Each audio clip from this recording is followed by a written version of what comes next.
Good morning, good morning, good morning.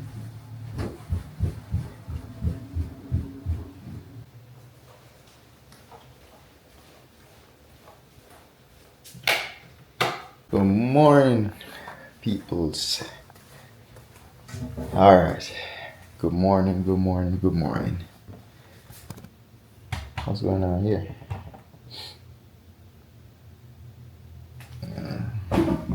Dang, my computer died. The plug fell out. So I guess it ran last night till it just died. Okay, so I hope my video got uploaded. I left it last night to upload, so I don't think it got uploaded. It probably died. Alright, so let's reboot this computer and see what happened. Hopefully uploaded. If it didn't upload, then I'm gonna have to redo it. I got done like 2 o'clock in the morning. I got done 2 o'clock in the morning. Oh, it didn't finish upload. Great. So guys, now I'm not able to upload it to YouTube this morning. I gotta wait on it to finish export from CapCut, then upload it to YouTube. So see, it just went 25%. So yesterday while I was editing, I noticed the screen was getting dark. But you know how on a laptop, whenever it's unplugged, after a few minutes you set it to where it turns off. So I noticed that last night, but I didn't realize the reason why I was doing that was because the plug came loose and got unplugged from the power cord. So I didn't pay that no mind. Last night I left it to upload because I finished editing yesterday's video, so I left it to upload last night. I mean export from CapCut to my hard drive, but it never got done. So now I gotta wait maybe about 40 minutes to an hour for it to export, and then another hour, 2 hours to upload it to YouTube. Anyhow, that's how it goes. Sometimes you got minor setbacks. Even the computer works against you sometimes. But it's all good. We'll just wait on it. So it's a beautiful Friday. Happy Friday, everyone. Hope everyone is looking forward to their weekend. It's Memorial Weekend. Monday, I think, is Memorial Day. Normally, it's a lot of stuff that goes on in the cities around the United States. In the United States. So today I have a couple things I gotta get done. Yesterday was real productive, by the way. I got everything done on my list except I wanted a power wash hose. I didn't get that. It's not serious. I wasn't gonna use it yesterday or today or over the weekend anyway, so I don't have to buy it now. I just put it on the list. But yesterday I got everything done. I picked up the shirts, picked up the blender that I wanted to start using. Here I wanted to get done yesterday, but there was no appointments available for yesterday. So today I got an appointment today for 11 o'clock. So right now it's around 7 in the morning, 7:30. Got to bed, got done late last night, like 2 o'clock. I actually went up. So today, hair appointment. It's summertime, so I'm gonna try and spray around the house and at the salon. There's a spray that we get from the pest control place.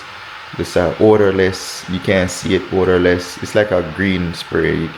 It's not toxic to humans, but um, it kills bugs. I don't know how they get it to where it's not toxic to humans and it kills bugs. Kills bugs, that mean there's some kind of chemical in it. So anyhow, it's creepy crawler time. It's gonna be a lot of ants and stuff like that. Beetles, all those different bugs coming out, spiders, all that. So I've been seeing those big fire ants, red ants, crawling around outside. So I'm just gonna spray around the house like a perimeter around the house. Spray that, and same thing at the salon. Spray the hallways, spray the front area, back area. Every year this time we gotta spray. I mean, we spray occasionally right through the year, but summertime you just gotta spray more. You know, we are located in between two restaurants, so it's we have to keep on top of that. So last night when I was at the salon, uh, one of the tenants, they wanted to move their TV down a little bit lower. It was on the wall, so we're gonna move it down a little bit for them. So sometime over the weekend, I'm gonna do that. So today, I'm just gonna get my hair done, spray the salon, spray the house. I still gotta put another coat of spray on the weeds. Um, um, Tomorrow over the weekend, well, tomorrow I have it written down to bring the trailer up. And yesterday we got the blender, so the blender is in the garage, so I gotta test it. It's brand new, but I'm gonna take it out the box and try it out, make sure it works, make sure it blends. Not because it's new, you're gonna assume it works. So I'm gonna test that out, see what's going on with that. Oh, today I got a call. I'm gonna call the architect as well, just to see if everything is everything is going smooth with him.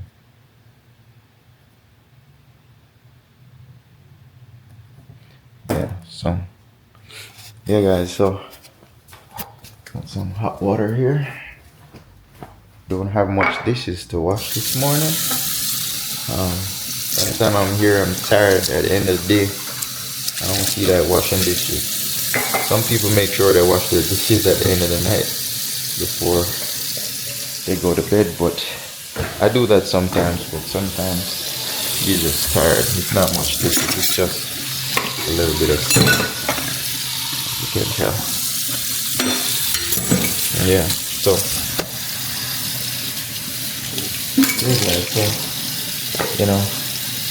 today is not really a super crazy day. I'm just gonna get my hair done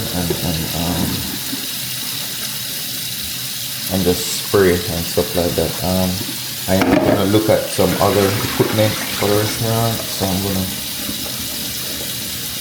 maybe, if I have enough time, research that and go look at it. Yeah. Other than that, today should be an easygoing day. I don't have much to do today. I still gotta make some more space in the garage, so when I bring the trailer up, I'll figure that part out. See if I could get more space. It's gonna be crowded in there in a minute with all those equipment. By the time you put those two big fridges in there, and you know what I'm saying, it's gonna be filled. So, yeah.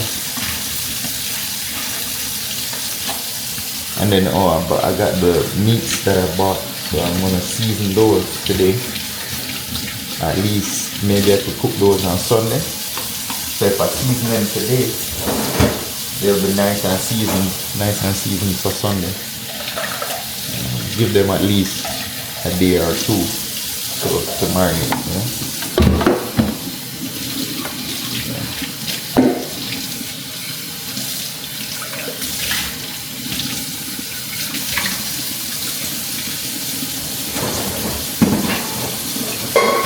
You guys probably wondering why I got you watching me washing dishes. As I said, for the new people, this is what I do when I wake up, you know. This is what I do every day, or it's just a part of life. Everybody washes dishes. Some people use the dishwasher, but it's still washing dishes, you know.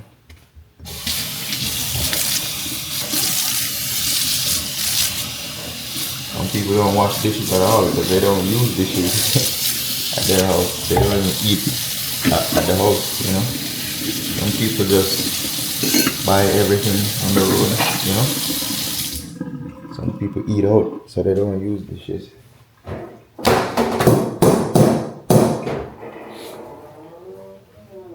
I've seen people refrigerators just empty. There's nothing in there, like literally nothing. They just every time they need something, they go out and buy it. You know, like buy food, buy the drink on the road. They don't really have anything in their house. But yeah, for me, I try not to eat off the road, you know, at all. You know, lately, I'm probably going probably like about, I would say maybe around 2 3 weeks now without eating anything off the road. The last time I ate something was probably Chipotle, one of those no meat burrito thing with just the rice and beans in it and the vegetables. But the last time I ate that was when I went to the races. So the races was not last weekend, week before. So see how long I haven't ate. That's 2 full weeks almost. Tomorrow would make 2 full weeks. I haven't ate anything off the road. Yeah, so everything as I said, guys, I make it. I come home and eat. Some people can't come home and cook every day, but even if I couldn't come home, I would have made something to eat and you know warm it up or something. But I would have make it like meal prep, you know. But see, I got my green plantains I'll eat. I got my potatoes I would eat. You know, garlic, ginger.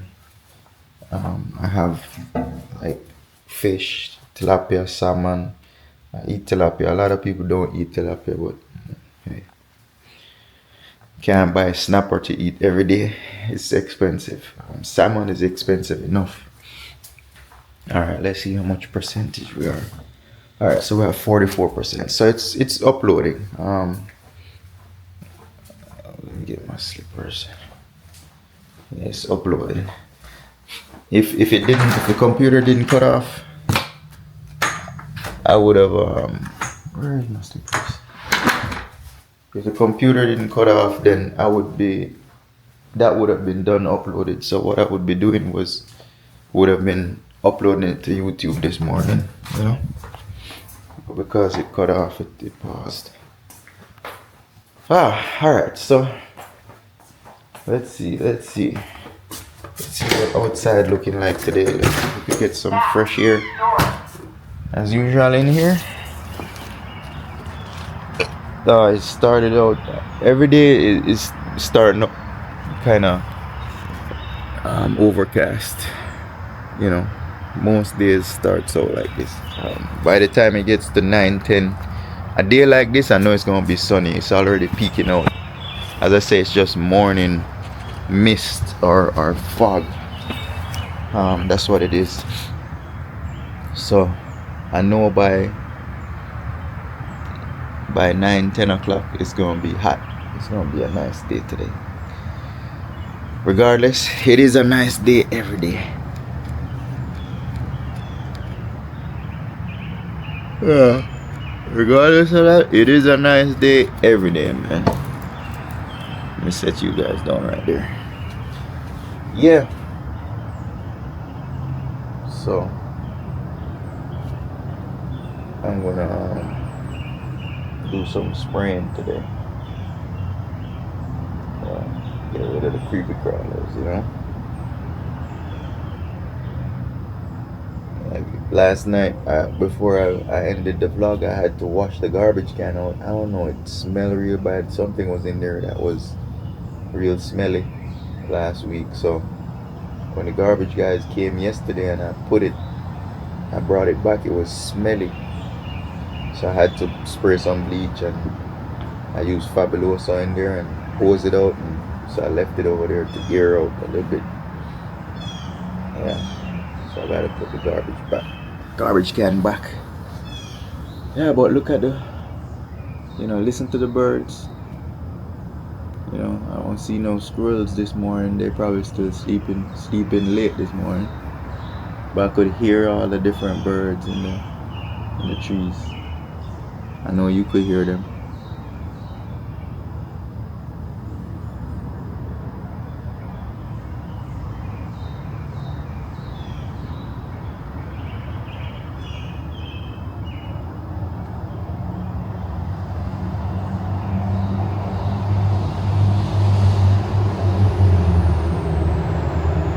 There's some little red birds that lives in the trees back here.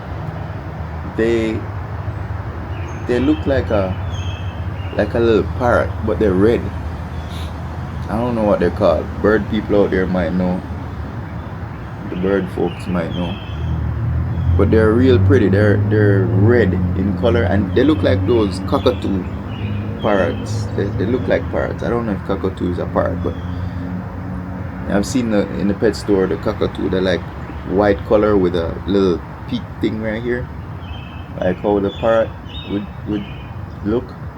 But these birds are red. They're red. Yeah, but they're real pretty. They fly around here like from tree to tree. I think I'm gonna get like one of those bird feeders and hang in one of those trees right there, so we could have more birds back here. Yeah. Yeah, guys, see, I was telling you the creepy crawlers coming out. Look, there's a little bug right there. See him? The other day when I was cutting the pipe and I moved those little pine straw thing, when you look underneath it, it's like a lot of hold on. Yeah, the pine straw thing right there. When you move it and look at the dirt, there's a lot of bugs under there creepy crawling around. Yo, I hate them little bugs, man. So I don't want them to get in the house because we leave this door open a lot. So I'm just gonna spray the perimeter of the house. I'll leave the pine straw here. As I said, the bugs are important to our, what do you call it, ecosystem. It's a cycle. The bugs probably under there doing something that's necessary. I've learned my lesson one time ago. There was, what was it? I had issue with where I was living before. There was wooded area. There was no houses by there or anything like that. So every now and then I would see, yeah, you know what, I'm not gonna put this in there. Anyway, I'm just gonna not say what it is. I'm gonna say pest. So I got rid of one pest and another pest started showing up. So when I went to the pest control place, they said yes, that particular pest keeps that pest away, right? I don't want to call the name of the pest because they know you got people who probably like that kind of pest, and even although it's wild and dangerous, they like those kind of pests versus these kind of pests. So that's why I'm using pest as opposed to calling the actual. I don't know who's out there watching. They might flag my channel because I said that, So anyhow, we had a problem or an issue with it in the backyard in the woods, and then so I got rid of one pest and then another pest started showing up, right? So bottom line, I went to the pest store. The pest store said, because you got rid of this pest, now this one starts showing up. The reason why this one wasn't showing up because this was there, right? So now I gotta deal with this one as well. So They gave me something else for this one. As I said, I weren't trying to get rid of them. I was just creating a barrier around the house. As I said, it was much more wooded than this where I'm at now. There was just woods along the way, like the whole way. Right? Instead of houses over there, houses over here, we had a large wooded area. So I was just creating a barrier around the house that those pests don't come in or come close to the backyard, right? So as I said, I put a certain pest control down and we got rid of that pest. Next pest starts showing up. So sometimes it's not good to get rid of these pests, no matter how small the pest is. It could be a little beetle or a little bug. That beetle or bug is here for a reason. He's playing his part in the whole ecosystem. So now you might get rid of all those little beetles, and then you're gonna see another problem start coming up. Like maybe he eats other bugs maybe, and when you get rid of him, you're gonna see a different kind of bug. So it's best to leave them alone in their elements. Don't try and get rid of them. As I said, the spiders, they catches flies. If you look right now, I didn't take that one down, right? There's a spider up there, but there's a fly in there in his traps. And then summertime or here we have the flies. You know, flies start coming out more everywhere. I think it's not just here, everywhere. When it gets warm, you have a lot of flies coming out. Winter time, we don't have no bugs. You don't see no bugs around, not even spiders. They go in hibernation. I don't know where they hide all this time throughout the winter, but they come back every winter, every spring, right? So yeah, you know, pest is good and it's bad. Don't get rid of everything. Just as I say, if it's in your way, then you do what you gotta do. But if it's not in your way, leave it alone.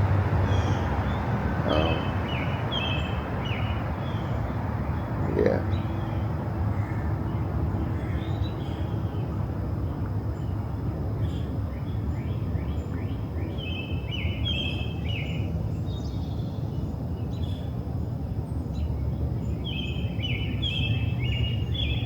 Yeah.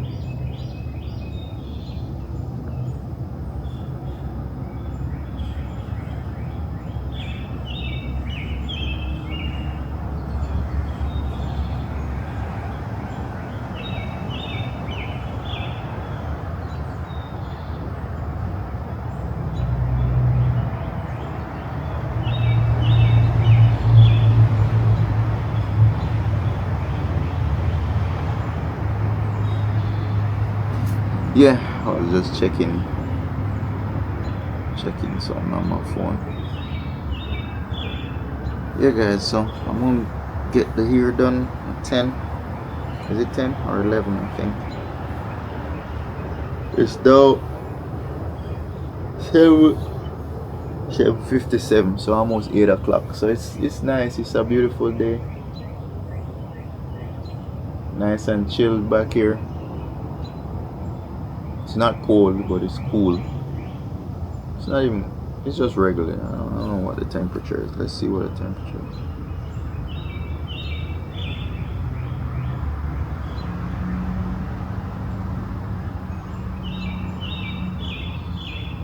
Temperature is 70 degrees. 70 degrees. A lot of people who live in Florida would probably say that's cold. But as you can tell, I'm in shorts, t-shirt. It's not cold. I don't know. I used to live in Florida for a while, and the temperature in Florida is just different from here. Temperature up in Ohio and Chicago is different as well as when I was out there. In Texas it's different. Like 70 degrees here is different from the 70 degrees in Miami. When it gets to 70 degrees in Miami, it's chilly. 60 is super cold. But here, 70 degrees is normal for us. And then if it gets down to 50s and 45, then it's cold. You see what I'm saying? 60s, 65. It's cool. You could put a light jacket on, right? If it gets to 60 in Florida, you're freezing. The snow is about to fall down here. So I don't know why it feels like that. I can't explain it. But I've been to both many times or regular. I used to live down there. I'm here. I travel back and forth to the different states all over the country. And everywhere you go, that temperature is different. It's the same 90 degrees. It's the same 70 degrees. But it feels different. Out there in Texas, when it's 90 degrees, it's 90 degrees. Feel like 110, right? But over here, 80, 90 degrees, it's hot, but it's bearable. It's not where you're dying. 90 degrees in Texas, you're dying. The air is hot out there. The air feels like the air that comes out of your oven when you open your oven while it's on. That's how it feels out there in Texas and Arizona and those places. That's Vegas. I guess it's because of the desert and the sand. It's just hot. Alright. Over here it's more lush, like trees and stuff. Maybe that's why Florida is like that. Florida don't have all these trees like Miami. They got trees down there that they plant, like, you know, but there's no natural big trees growing down there. So maybe that's the reason for it. It's more like a concrete jungle like New York, you know. They got that hot ocean air blowing. So maybe that's why it feels like that down there. But here it's just always nice and cool. The grass is always damp in the morning time. You have a real 4 season here, you know. You get, you know, all the winter, spring, you know, summer and fall, you know. So I just realized something. They don't say autumn no more. Which one I do? Autumn is which one? Let me Google that. Autumn is fall, summer, spring, winter, fall. When I was growing up, they used to say autumn. So hold on, somebody can tell me what autumn. Look, this says Circle K announces nationwide fuel day, offering up to 40%. Up to 40% off, or 40% per gallon savings on May 23rd. That was yesterday. So that's why the gas at the other gas station was probably cheaper, because they have nationwide fuel day. And that's why the Circle K was filled like that. Okay, so I just saw that side note. So let's look up autumn. You guys probably already know what it is. I don't know. I never. Growing up in Jamaica, we only have one season, summertime. There is no 4 seasons in Jamaica. So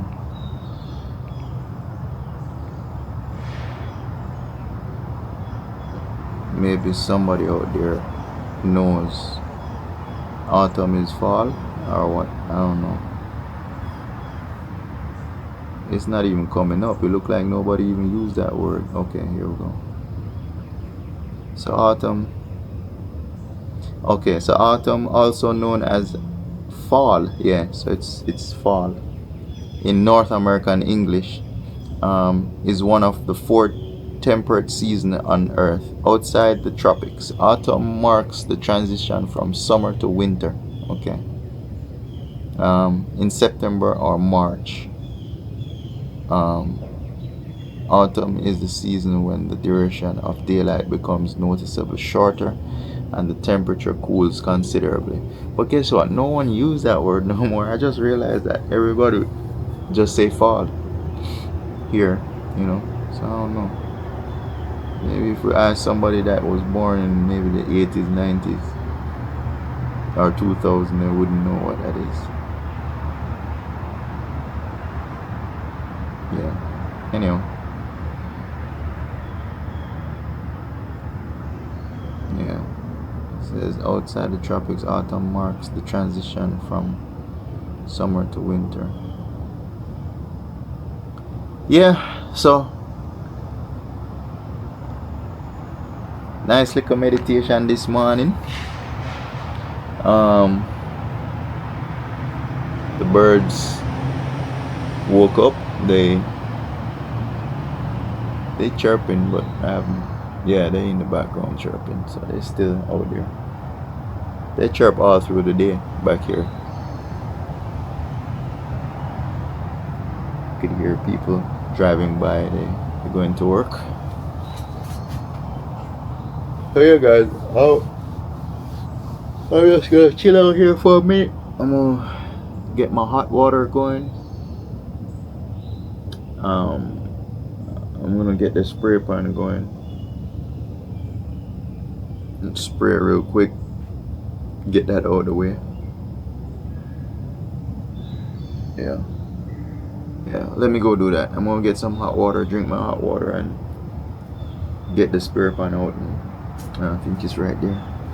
I'm gonna get the spray pan out and spray around the house real quick, and get the day going. I'm gonna take that blender out, so I'll show you guys that. Alright, let me get to it. Okay, we're still going. 30 minutes later, we're at 80%, 81%. So it's still going. Maybe another 20 minutes for it to finish uploading or exporting from CapCut. So guys, with the C drive issue, where CapCut keeps putting it on the C drive, I don't know how to turn that off. I changed the path to where it stores it, but it stores it in the cache on the comp C drive. So it's not in a file, but the cache, it just stores it in the cache on the C drive. So I don't know why CapCut does that, or why is it that we can't turn that off. The only thing I see is you could, there's an option to change the time when it deletes the cache. So I have it set to 15 days, which is the lowest in CapCut to set it. So I haven't waited 15 days to see if it automatically deletes it out of my C drive, because I can't wait 15 days. In 15 days, the computer maxed out in terms of space. So if they had something where I could delete it in a day or 2 days, then maybe I would see if it deleted it or not, right? But now every couple of days I have to just go in there and manually delete it to get rid of it, so that my hard drive don't fill up, my C drive don't fill up. So that's an issue with CapCut right there. What I'm gonna do, I'm probably gonna try and reach out to tech support for CapCut and ask that question, why, if we can do something about that. Because inside the program itself, I directed it to send it to my external hard drive. It does send it to the external hard drive, but it's also saving it in the cache folder on the C drive. Yeah. So that issue is it's solved. I know what to do to free up my hard drive, but I have to go in there manually every time and delete those files to free it up. So yeah. So we got 85% is going. Let me pour some hot water in a cup. Today we in our What's Up shirt. This shirt is one of the shirts I printed, and it's holding up. I got it probably over maybe about 2 years now or more. The shirt still holds up. There's no holes or anything in it.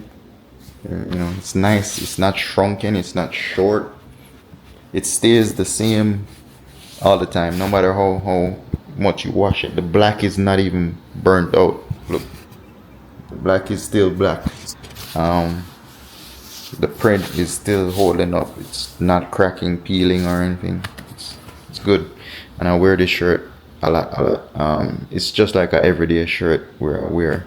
I don't wear it every day, but you know, once every 2-3 weeks, I'll be back in this shirt. It's more like of a yard shirt, so it's not, you know, I wear it on the road, but it's more of a yard shirt. Hot. Alright, yeah.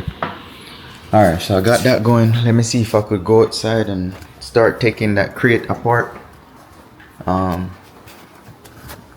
If you guys watched the last video, you'd have seen me getting that blender. The blender for the restaurant. So that's the blender right there. It's a huge box. That blender is like a 6-gallon blender, 6.5-gallon blender. What that blender does, it blends large quantities. So I don't have to. You see how you have a food processor or the blender at your house where you blend seasonings, so onion, garlic, ginger, pepper. You could blend all that up. With this blender, you could just put everything whole. You don't have to cut it up in pieces and then put it in your blender.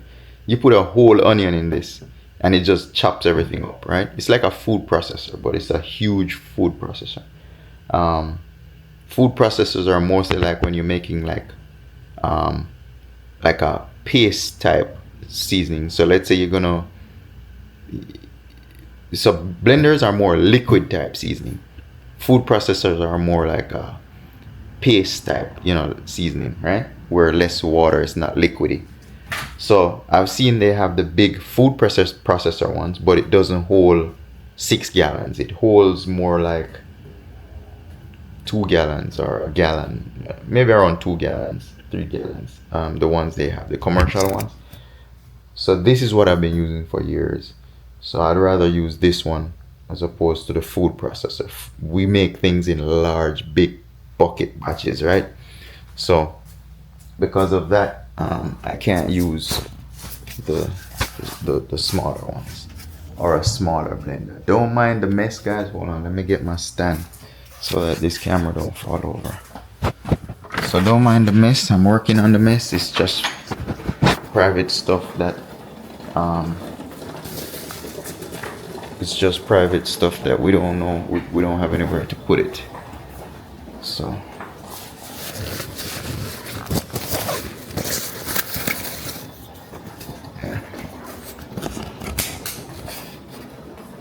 alright, so I plugged this camera is neat. I don't have to stop recording. There's an external battery. I just snap it onto the bottom of it, and it has a little tripod on the bottom of that battery. So if I'm running low on battery, guys, I don't have to stop recording. I wasn't running low, but I don't have to stop recording. All I have to do is just clip that battery on and keep working. That's why I love this camera. With a GoPro, you'll have to stop recording and pull that little door and then change the batteries, put it back, and then continue recording. This one, I just snap the battery on the bottom, and we're good to go. So as I said, don't mind the mess, guys. We're gonna figure it out. All right, so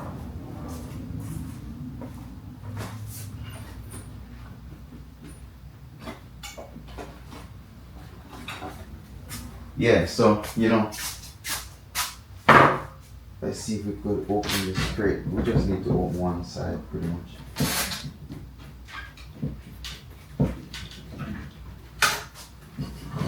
You see me? Alright, yeah. Okay, let's see. Get my face in there. So guys, I'm doing this just walking around with a camera, right? So I ain't trying to make the background look good. I ain't trying to find the best angles before I record. Technically, I don't have time for that. You see how you see those videos on YouTube and it's well produced and things be popping up, and yeah, I'm no editor. I'm just starting out. So I'm no editor, and because I'm doing these things as I would normally do it off camera. I don't have time to be setting up cameras and doing this, doing that. You know, you might see me sitting back there talking, but just imagine me trying to figure out what's the best angle with a backdrop and all of that. I ain't doing that. This is what I do every day as a regular person. This is what everybody else do. Even the person who's setting up that stage, you know, they still do this in the background, right? They do regular stuff. So I'm showing you regular stuff, what I would normally do. Get up, turn on my hot water, you know, brush my teeth, whatever it takes, you know. I'll show it to you.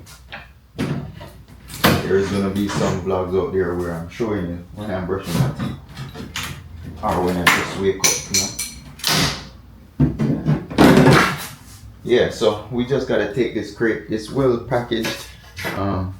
The blender in there, you're gonna see it. The company that makes it, I spoke to the distributors yesterday and they said it was made in Brazil.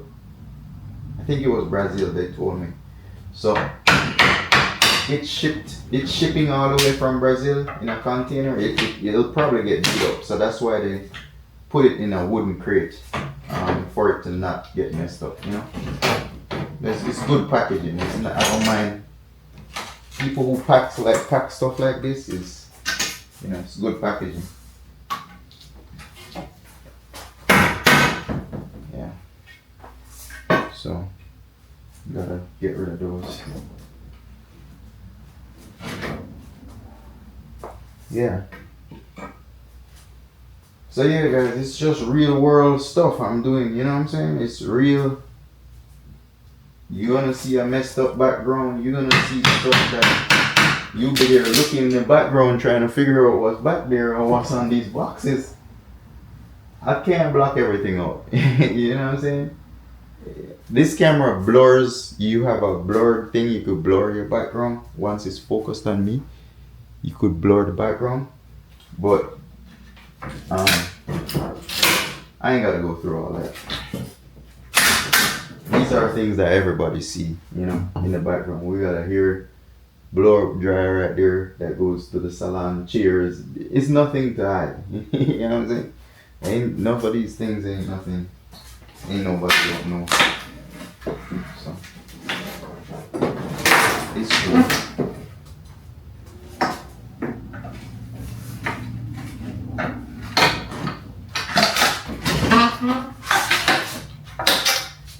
Alright, I don't want to get any nails in here, so I'm gonna sweep it up when I'm done. Alright, so let's get the box off the crate. So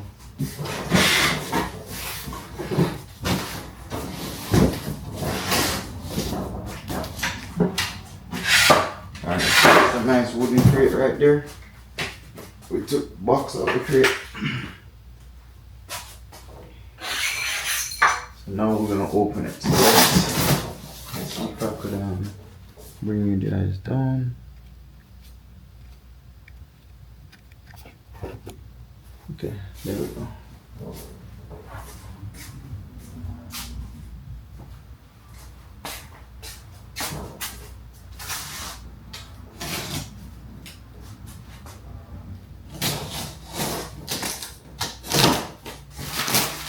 I'm trying not to damage the box, just in case if something is wrong, I could easily put it back in the box, you know. Normally I try to, when I open packages or any packages, even from a regular Amazon package or whatever, you know, I always keep that box or that what it comes in. That way, if something is wrong with it, you could return it, you know.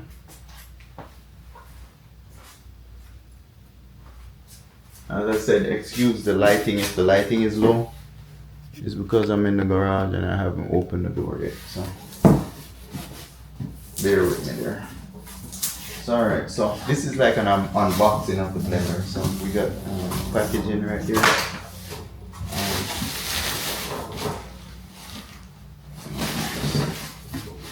I want to not damage this box. So what I'm gonna do is I'm gonna slide it over. I know it has a handle on the bowl, so push it like this. I want to keep the box in one piece. So let's do it like this. I'm gonna turn it like that. And I'm gonna slide it out the box. Like this.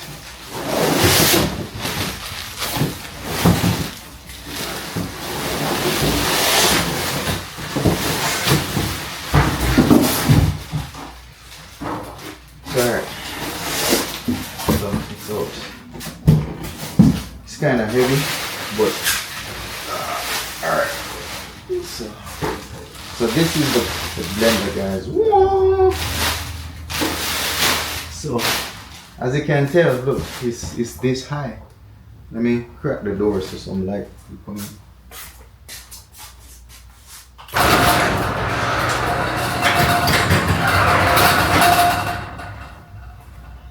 Might be better on lighting. So this is, as you can tell, it's a huge blender.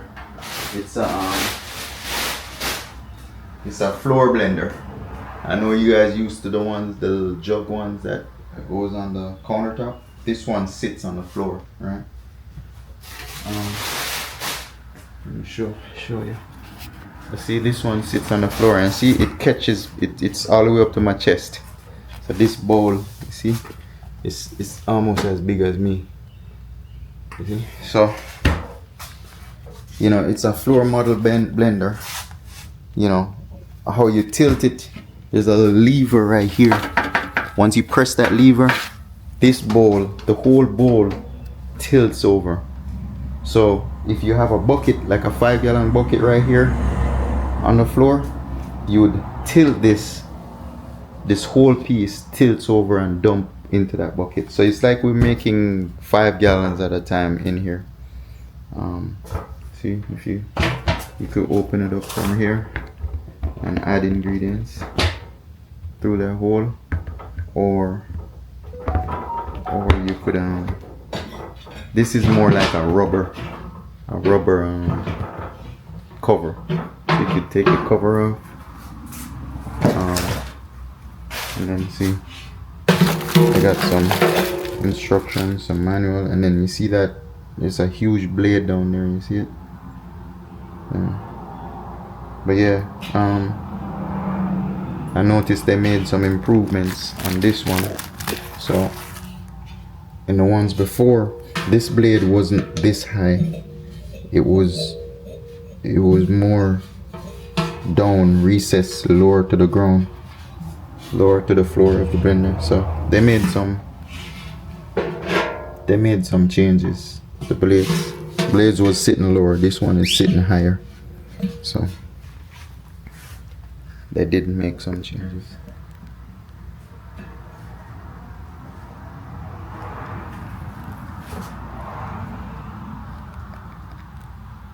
Sorry, it flipped on me. Yeah, so I've been using this blender for a while. I mean, the lady said they upgraded it. It does look a little bit firmer. The material they use to make it looks a little bit stronger. They had two different types. They have one with the stainless steel bowl right here, and then they have another one with a stainless steel base. Now that one wasn't available at the time yesterday, or the companies, no company here has it. The suppliers, I don't think, have it in stock. I was trying to track one down, the one with the stainless steel, but there's none available for me to just pick up. Even to order, I asked the guy if he could order it, and they said that they didn't have it in stock from the supplier. So two different places. I called the manufacturer themselves, and they said they don't know, they don't have it in stock, and they don't know if any of the distributors have it in stock. So I called around. No one had the stainless steel version. So you see how this is stainless steel? The base of it is also stainless steel. They didn't have that one. So I just took this one. It's cheaper by about $250, almost $300 cheaper. The one with the stainless steel base costs more, about 300 more. So I just grabbed this one. In the future, if this one goes bad or we need a second one, I'll get the stainless steel one. But for now, this will work. We've been using this one with the gray paint. It's a gray painted base for years. Many years, probably 10 years it's been used. We do go through them every couple of years, every 4 or 5 years you have to replace them, or parts. They have the blade there's a bearing down in there that will go bad from time to time. So, but it lasts a while. It lasts real long. 5 years maybe you'll get out of it, depending on how often you use it. So they sent us a little book here with all the appliances they sell, meat grinders and stuff like that. This one says stop this product, do not return this product to the store, call Sky Food if you have any issues. So that right there. So yeah guys, I'm gonna plug it in real quick and see if it works. Give me a second. Alright guys, so we're gonna plug it in and see if it works. Yep, it works, and it's low.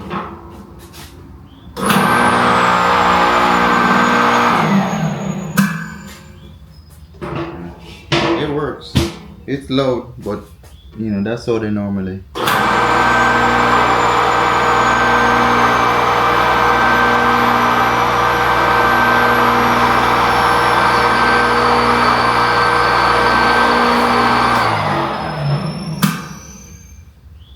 Yeah, it works. So now we could make batches of seasoning. I just need to clean it, get it washed, and then we could make bigger batches of seasoning to properly test our product.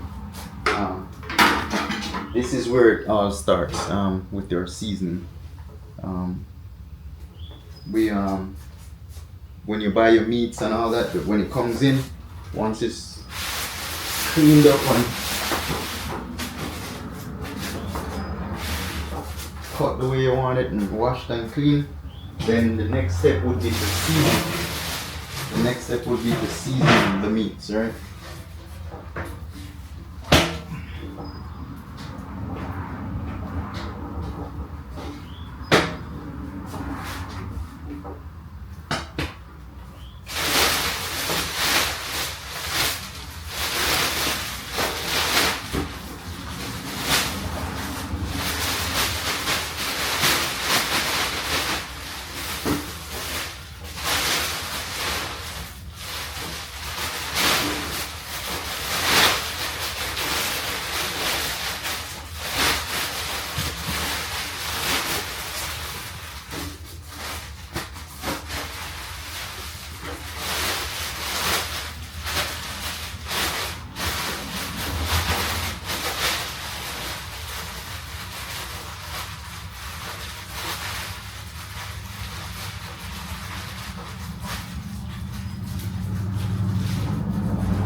Tie the top of it that way it doesn't get messy. So yeah, it's kind of dusty out here, so I just tied the bag it came in, keep it from getting dusty. Alright, so as far as the box, the crate and stuff I'm gonna get rid of, but the box I'll keep for a minute just to make sure, just in case I have to ship it back. This thing right here, it says to contact Sky Foods. Whoever you buy it from, just contact Sky Foods. What they do, they have a like a maintenance program where if anything wrongs with it, they'll send a technician to come out and take a look at it if it's not working correctly, or if it's a case where you have to ship it back, you send it back to them they're in Florida I think. Right, so we don't really need to keep the box or the yeah, we don't really need to keep the box or the wood paneling thing. You're almost never gonna put it back in the box. They send out a technician if something is wrong with it. So pretty good service or warranty they have on it if something goes wrong within that, you know, warranty.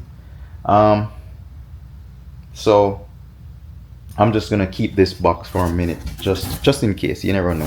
It's a big box too. Sometimes you might want to pack something in it, or you need a box that is this high, chest height. It's an unusual size box. So normally I keep them for a while. If after a couple, you know, after a couple weeks or whatever, I'll discard it then.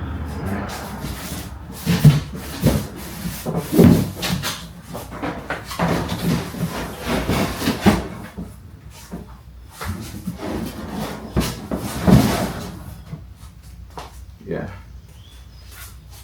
So alright, so that works. All the manuals and stuff and part number. Let's see. 6.5 food blender.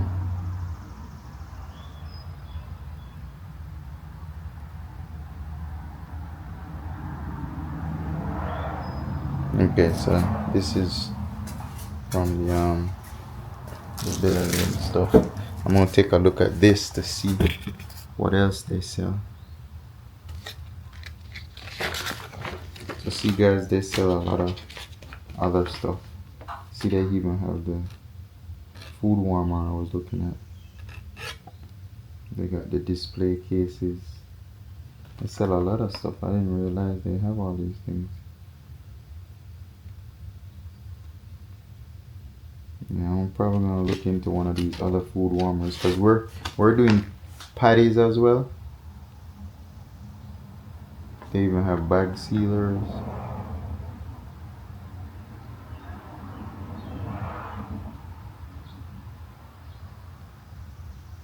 Vacuum package machines. This guy got a lot of stuff. Electric fryers. I'm interested in one of these warmers. The food warmer, the display case food warmer. We are gonna be selling like Jamaican beef patties, so I'm gonna need the display warmer, you know, so we could display it so the customer could see it.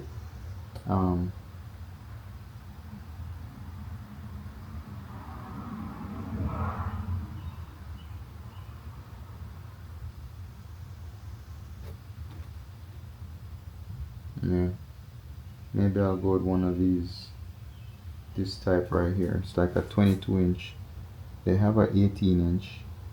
I really need like a real small one. I don't need nothing crazy,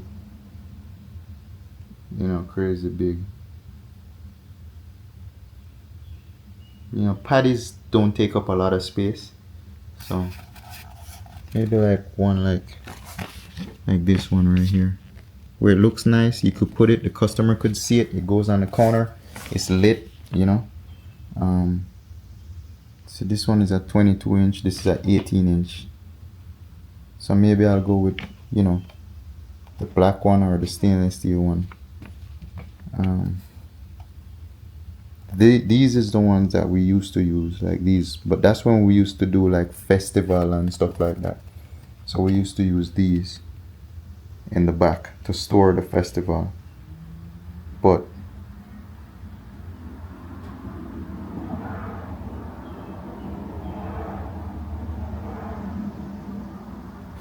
so this is steam heat, so we don't need no steam.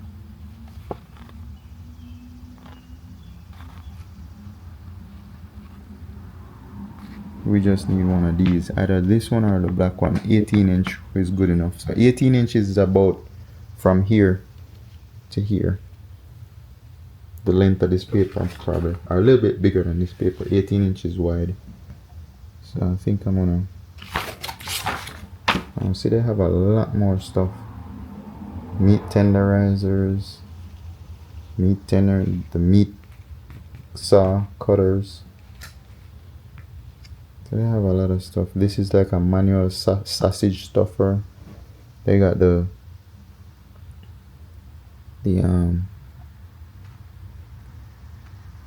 dough machines, mixers.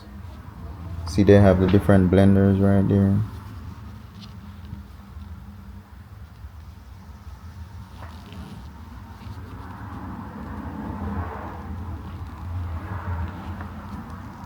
What's this? Dough roller.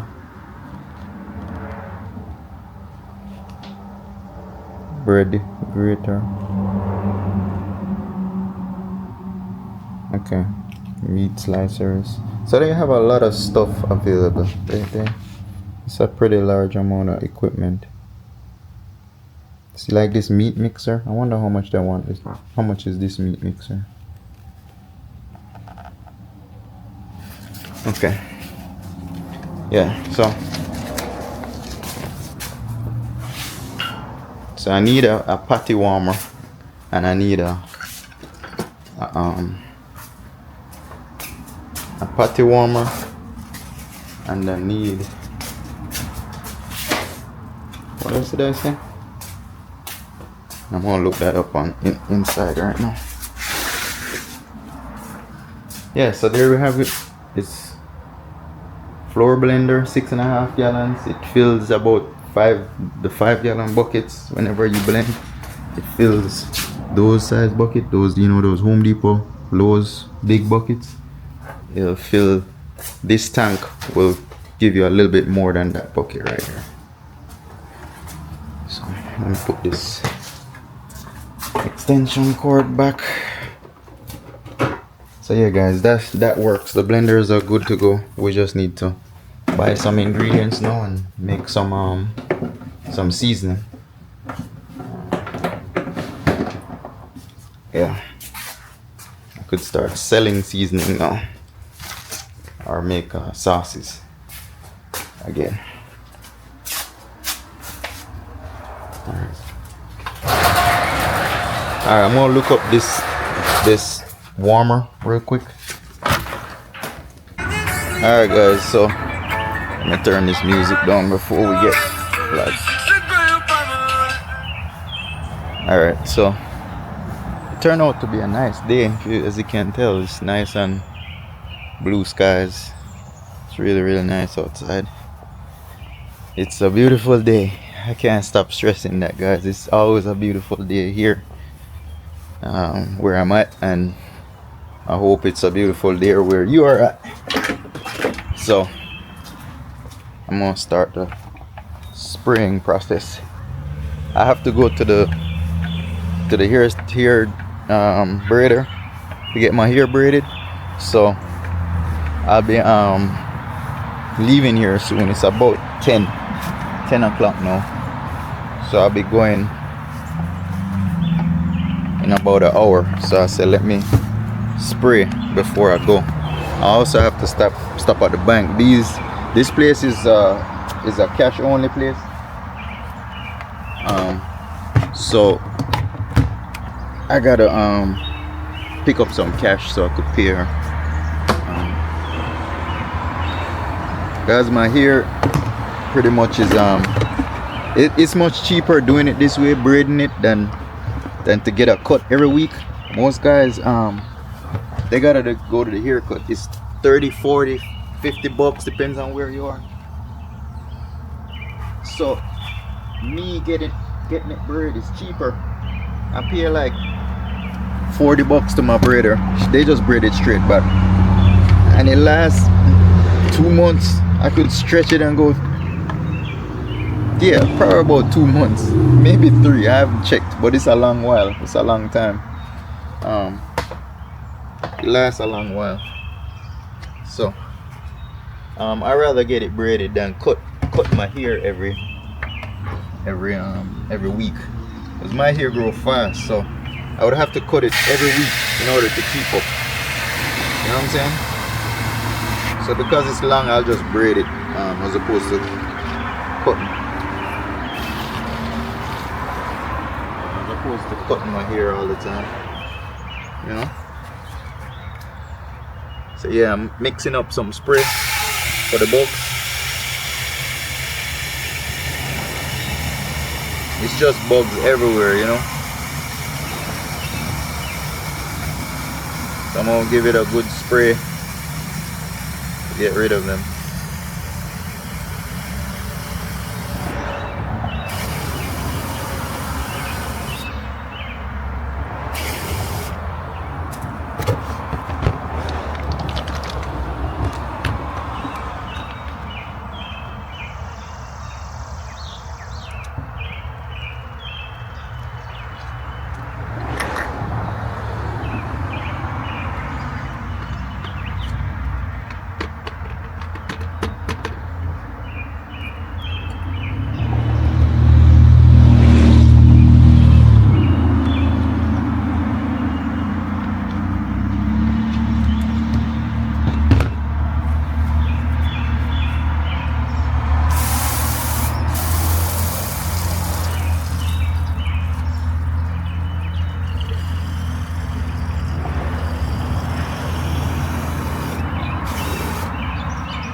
Alright guys, so I'm gonna close the spray can and pump it up, shake it up a little bit, get it mixed, and then I'm gonna pump it up.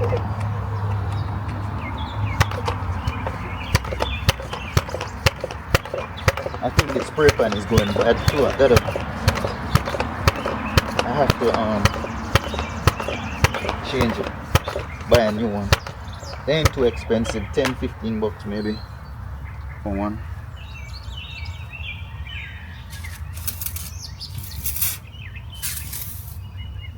So yeah, I'll start with over here. I kind of just spray the side. That way, especially where the garbage can is, there's a lot of. So you spray around the base of the house all the way around. And what that does is stop them from coming in. See, there's a spider right there. Spray 'em. So guys, as I said, I don't like killing the insects, but if they're in your way, or you see how they forming under here, it's a lot of spiders, so you gotta spray those. The ones in the wilderness is fine, leave those, but the ones that's gonna come in your house and make all them cobwebs and come inside, you know what I'm saying, some of these spiders might be dangerous, so you wanna get rid of those, you know. So I'll spray that right here. A lot of bugs. See, as I spray it, they're just running out. It's a lot of bugs running out. So I'm gonna do is spray the window, spray that area right there. I get it on the side.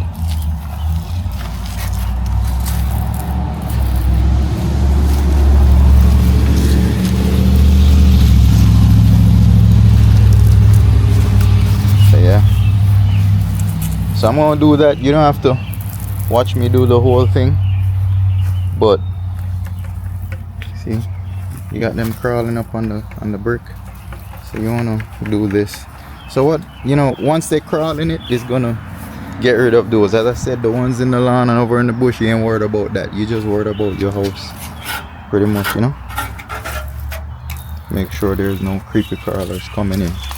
They like to go in where the windows are, that creep under there. If your window's not sealed properly, they'll crawl up under there. So I'm just gonna go around the house and do the whole perimeter of the house, and then I'll probably do like the common areas inside, just in the garage and stuff like that. So hang tight. Yeah, so what I'm trying to do is just create barrier around the house,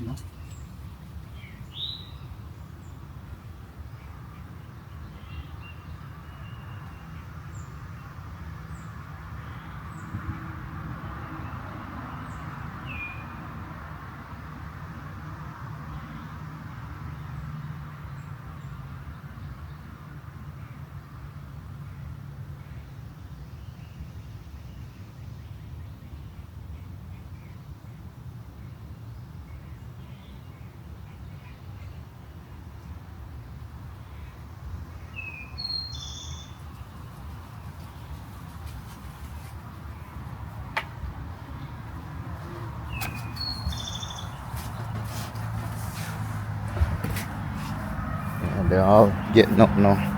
All them bugs be waking up. But yeah, what I do is just pretty much create a barrier around the house under the little water spout things. There's a lot of bugs underneath that they take shelter underneath here.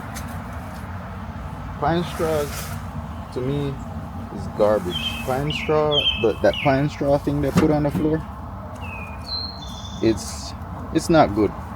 The reason why I say it's not good, because it harbors insects and bugs and all sorts of different unwanted stuff, you know. So pine straws, it looks good, but underneath, if you move it, there's a lot of bugs growing under there. Like, not growing, but living under there. They live under the pine straw. It's shelter, you know. It's hot outside. They go under there and multiply, you know. You notice there's a lot of red ants in the area. So you see underneath that pine straw, if you move it away, you're gonna see a lot of bugs, creepy crawlers crawling under there. I want to get a lot where the put a lot where the garbage can is. They tend to harbor around there. But yeah, what I do is spray the pine straw itself. If you move the pine straw right now, you see a lot of bugs growing on, not growing, but living under there, multiplying up for the summer. So when you spray it like this, they, you know, you I don't want to say that word, but you're just keeping them under control. There's a lot more where these come from. So this is just keeping them under control. You're not eradicating them, you know. I don't know YouTube's guidelines, so I don't want to say that word. But yeah, we just keeping them under control. Let's just say that.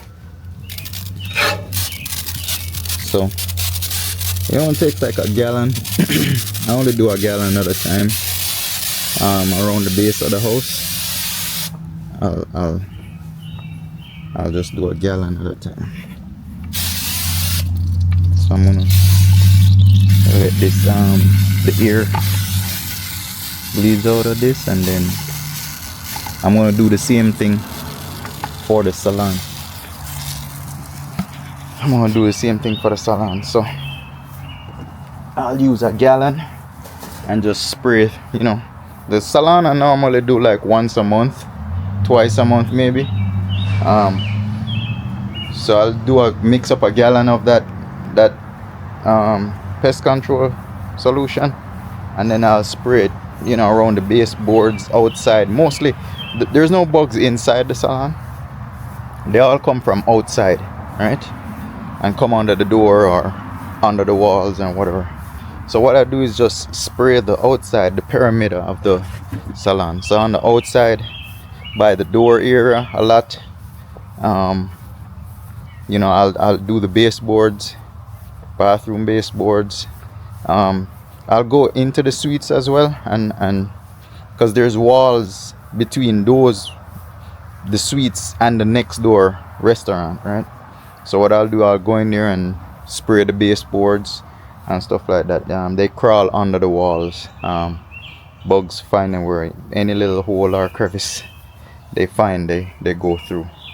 So I'll do the baseboards at the salon, all the baseboards. So yeah, so that's it for the house. I'm gonna do the salon later on tonight or so, and then I'm gonna also do the oh, where can I put this? I want to put it out. I want to put it somewhere out of reach. Yeah. But yeah, the weeds, I'm gonna make it stronger and spray it directly to these weeds. You know, I'll probably not mix it. I'll probably just put more of that solution, like a half and half mix, as opposed to the amount they told us is like quarter. So if you have a gallon, a quarter gallon to a gallon of water. But I'm gonna probably just do it half and half. So like half concentrate, half water, and then spray it directly to those weeds over there and see if I can start getting rid of them. Some of them, they look like tougher weeds, like the crabgrass. Those are tougher weeds. So I'm gonna mix it stronger for those. Anyhow, it's probably getting late. I'm gonna wash my hands and get to the bank so I could get some cash for the hair braider. Alright guys, so see what the ear look like when it pull out, like a madman. But my head go get it flat up, you know. So I make the van warm up a little bit. We're gonna head out now. We'll head by the bank real quick and get the cash, and then it's a beautiful day. Look at the skies are nice and blue. You know, the grass is green. It's nice. It's nice. Have a great day. Everybody have a great day. Yeah. So this is how me here look like. We now watch no face. We don't see exactly what going on in the background. Enough people go fix up. I look nice for camera and all them things. Them not depend that. A real life thing now get. So yeah guys, this is what the hair look like, you know, before I get the braid. I'm heading over to the braider now to get it braided. Let's see who's calling. Someone from California. Sales. That's sales right there. Yeah. So I'm heading to the bank. I'm gonna get the some cash so I could pay her. They only take cash over there. So I'm gonna head to the bank, to the ATM, get some cash, and then head to the braiders. But this is what it looks like. We're not pretty up nothing, guys. We ain't pretty up nothing. This is what the hair look like. Enough of these YouTubers and whoever is going on the tube, they'll get their hair fixed. They look, everything is perfect. Right now, this is what we're doing every day. This is what I'm doing today. So this is what I'm filming. You know, I'm filming me go getting the braid. You know, I won't film her as I said, but I'll film me going in and coming out. A lot of people don't want to be on camera, so you know, this is about me, guys. So you're gonna see my face all the time, not their face. You know? So yeah, there should be an ATM right here up the street. I had googled it. I said it's in the parking lot up here. If not, there's a bank up here. I'll just go over there. But yeah, this is what my hair looks like. You know? I had it in 2 plaits, so pretty much yeah, this is what it looks like when it's all out. It's long, it's real long. Imagine if I straighten this out, yo, this it would be all the way down to my back. Yeah, when I braid it, it's in my back, all the way in my back. But yeah guys, this is what we're doing. We're getting our hair done today. I washed it yesterday, oiled it up and everything, so now it's just to get it braided. Yeah. Alright, give me a minute. I'm pulling up on the ATM now. I'm gonna get some cash and then continue. Alright guys, so it's a beautiful day. It's a beautiful day. I'm here, I'm heading to the hairdresser. I filmed a really good clip a while ago of me outside the van, but the music was playing on my phone, so I keep forgetting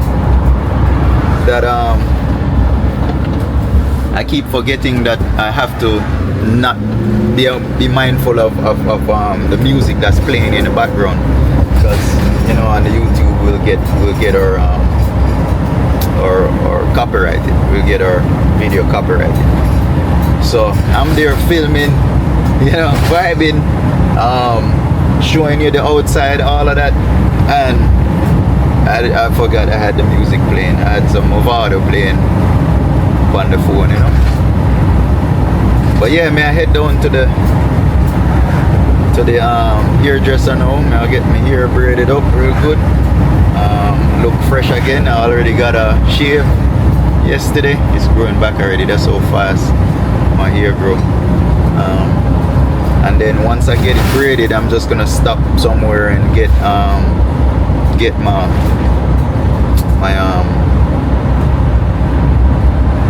the side lined up. So if you notice, the side right here needs lining up. So I'm gonna get that sorted out once I get it braided. I don't know what you guys think. When braiding hair, I ask this question all the time. Do you guys normally braid the hair first, then get a line up, or get it lined up first and then get it braided? I don't know which one. I mean, to me, braiding it first, then line it up is better. But I don't know. Somebody could probably drop a comment. Yeah. But guys, we're almost there. We're almost at 100 subscribers. We've been stuck at 96 or 97, something like that, from the other day. But I know it's gonna pick up. Don't give up. You know, you gotta be persistent. You gotta be consistent, persistent. All of the above. Keep going. Keep putting out these videos. You got people who are interested, people who are not. You never know. I see people post stupid stuff and they be watching it. I'm watching stupid stuff on YouTube. So I think this channel is a little bit informational in terms of what I do and how things get done. I don't go in details because it's not a how-to channel, but definitely I probably speak about some things that others do throughout their day, you know. As I said, it's a channel that I'm opening up to what I'm doing throughout the day. It has nothing to do with what you are doing. It has nothing to do with how to, or I'm showing or teaching anything. I mean, some of the things I might say or do, you guys might learn something from it, or you might not. You know, some people might look at it and say I'm talking crap, but to each his own. You know what I'm saying? All criticism is welcome. If you don't like it, you know, it's good. It's all good. You know, everybody has choices, and some people don't like stuff, some people like things. So you can't, you know, that's how the world make up. Everybody has a mind of their own and have their own opinions, have their own everything, you know. So, you know, that's why you end up having so much different colors. That's why you end up having so much different choices when it comes to a car. That's why you have so much different choices when it comes to design of a house. That's why you have so many shoes, so many bags, so many shirts, so many clothes. That's why you have all that, because people have a mind of their own and their own style and their own likings. So that's what created all of this. Somebody liked black, somebody liked white, and then they decided to put the two of them together and came out with gray, and they like gray. You know what I'm saying? If that's what the color you get from black and white. But you know what I'm saying? That's how other colors come about, because people like blue and they say, no, what, you know what, I don't like this blue, I like it lighter. So they add some white to it and make it light blue, and that's how light blue came about. You know what I'm saying? So it's all good when you have people not liking stuff. It end up creating other things when someone don't like something. So if you don't like what I'm doing right here, I may change it or have new content because you didn't like it, so I come out with something else that you do like, and there goes a new, you know what I'm saying, thing that was born. So, you know, it is what it is. You know, I ain't gonna knock anybody if you don't like a certain thing. You know what I'm saying? It's all cool, no biggie. So I'm pulling up now at the hair braiders.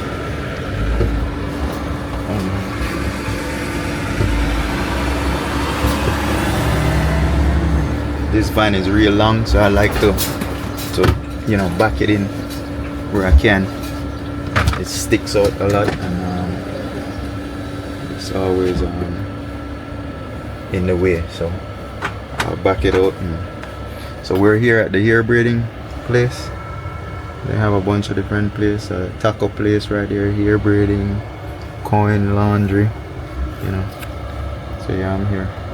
I'm about to head inside now and braid up my hair real quick. Yeah, I'm now heading right now and braid. See if she's there. Get started on this. Yeah, guys. So it is what it is. We're rocking it. We're rocking the pull up here today. Pull up here.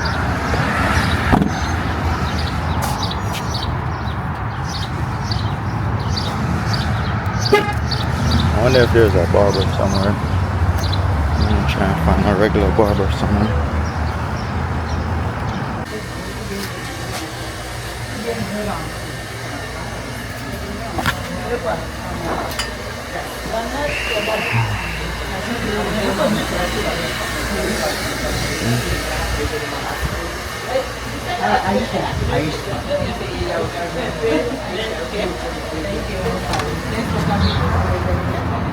Alright, so just got done with my hair, braid up, just gotta go get it lined up now. And once I get it lined up, then I'm good to go.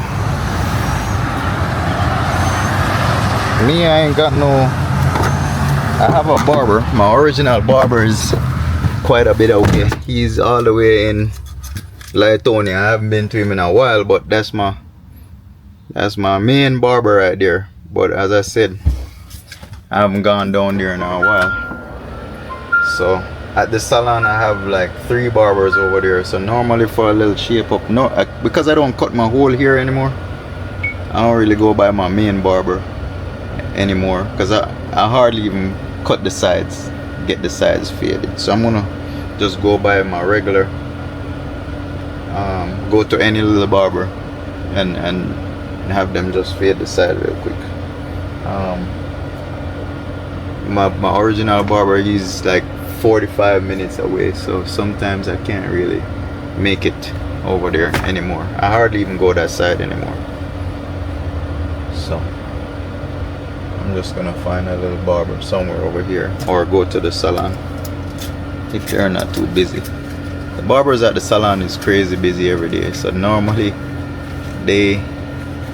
I gotta book an appointment just to get through with them. But yeah, got it braided up. See, sides need to get cut now though, so I'm gonna get that done right now. So this is Georgia for you guys. See that person right there? She just stepped out, went to the coin laundry, happy as hell. She dancing, taking out our laundry, have the car running, the door wide open. This is where we this is what happened in I don't know if this is the hood. There ain't no hood up here, but see, she took out our stuff, cars running. She's going into the coin laundry.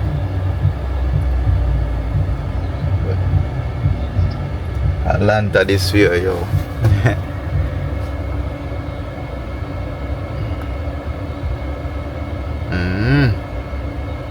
Grandma happy. Grandma go at the laundry store. Laundry, what you call it? Laundromat.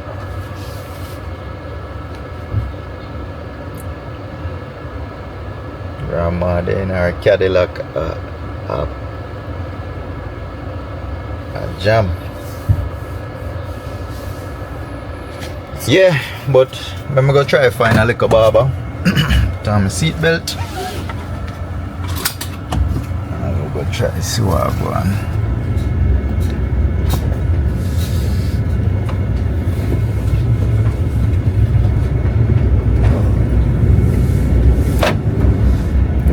Car wash over there.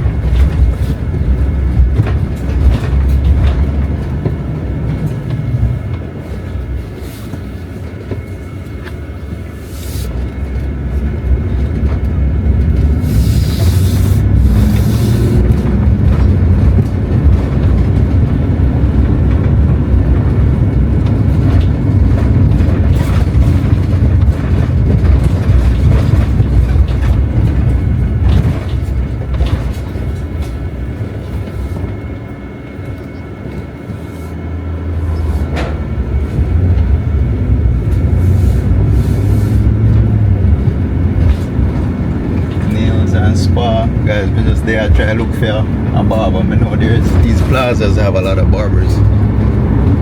All over. I know there's one over in the Kroger.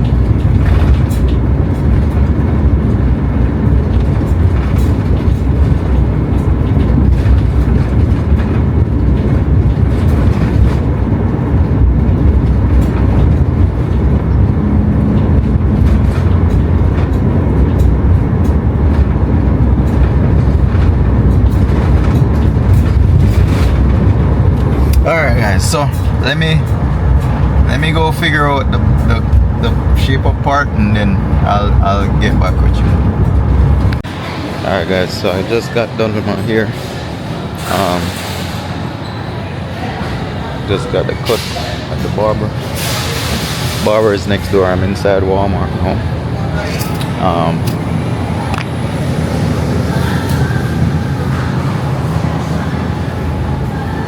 Came to see if they got any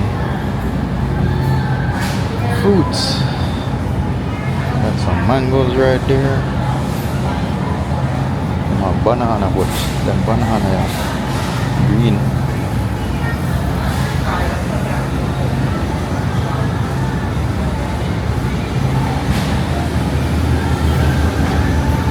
So I'm gonna season up the meats. So what? I need to make some rice and beans.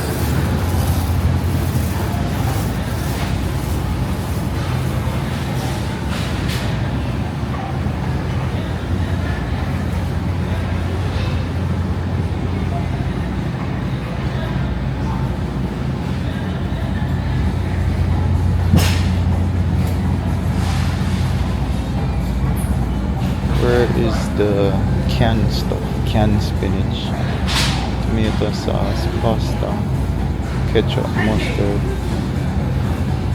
So I'm gonna look for like canned spinach. And I'm gonna make a spinach rice.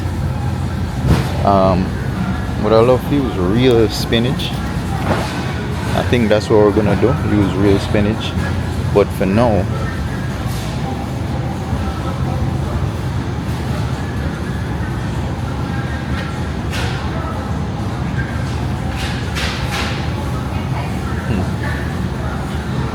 I think I gotta use real spinach as opposed to the canned spinach. Let's see if we can find canned spinach in here. I don't know, canned vegetable. Canned vegetables. Let's see.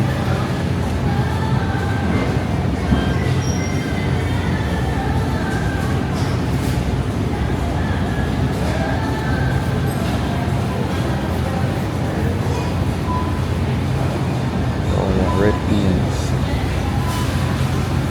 So this restaurant, guys, may I try to do stuff, still kind of have it healthy and do all natural, because you know me eat natural, so may I try to eat all natural stuff. So now may I do some testing with, you know, with like canned stuff and all of that. But for the restaurant, we're gonna buy like real spinach, real, you know, not stuff from a can. So like the peas and everything we're gonna buy bulk at the restaurant store. But for testing purposes, me just use canned stuff for now. We just want to see the texture and not really so much the taste, because the natural stuff tastes different from, you know, from the canned stuff. So see, like this, me I get canned spinach. But the reason why I'm using canned spinach because we're just testing right now, just to see how it looks. You know, once we start cooking, we're gonna so I'm gonna get that mixed vegetable as well. Let's probably, You saw your we can do it.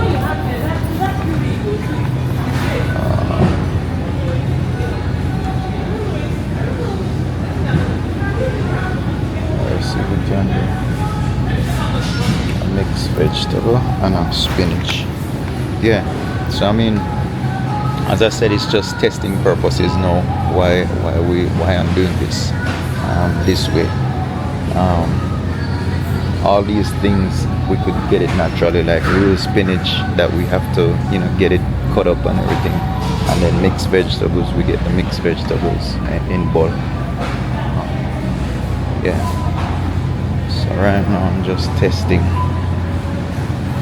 doing a test. I get some rice as well.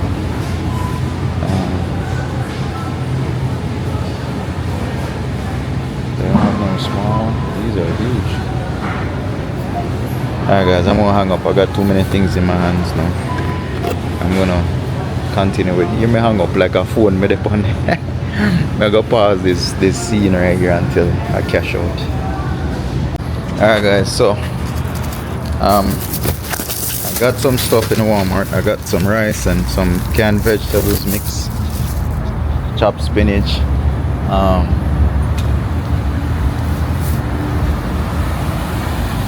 That's the barber shop right there. I just went to. I pass there all the time. It's a little Dominican barber shop. They cut pretty good over there. Them Spanish guys from Dominica, they cut real good here. So they hooked it up.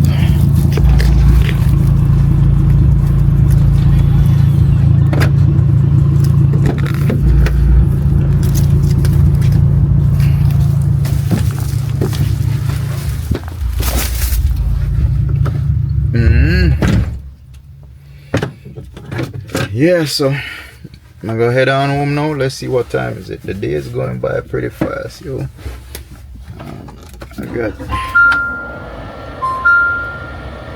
I was just reading something, guys. Alright, let me head on over to the house. I'm not too far away. I'm right around the street from the house. That barber shop is fly inside there, yo. It's nice and clean, white floors, everything is nice in there. As I say, I don't like filming inside these business places. A lot of people that's in there, they might not be comfortable. So instead of me trying to do what I do and someone will get upset or not want to be on the camera or wonder if they're gonna turn up on YouTube, or you know what I'm saying, I just try not to film inside those establishments. I'll film outside, just out of respect for the people that's in there and working there, and you know what I'm saying, just in case my channel pop up on their feed one day, you know what I'm saying, no one can say, hey, I got them on film or anything like that. That way no one can report my channel or whatever the case is. So I try not to put people and faces. I keep it on myself. Channel is about me and what I do in the daytime, so I'll film on the outside pretty much. So see, that's the barber shop right there. The name of it is Dominican Barber Shop. So yeah, I don't film inside, but it's nice and clean in there. The guys in there, they have uniforms on, and everything is clean. The floor is clean, their equipment is clean. That's the reason why I like going there. The salon, the barbers, everyone over there is nice and clean as well. They take care of their space, and their equipment are clean, and it's real nice over there by the salon as well.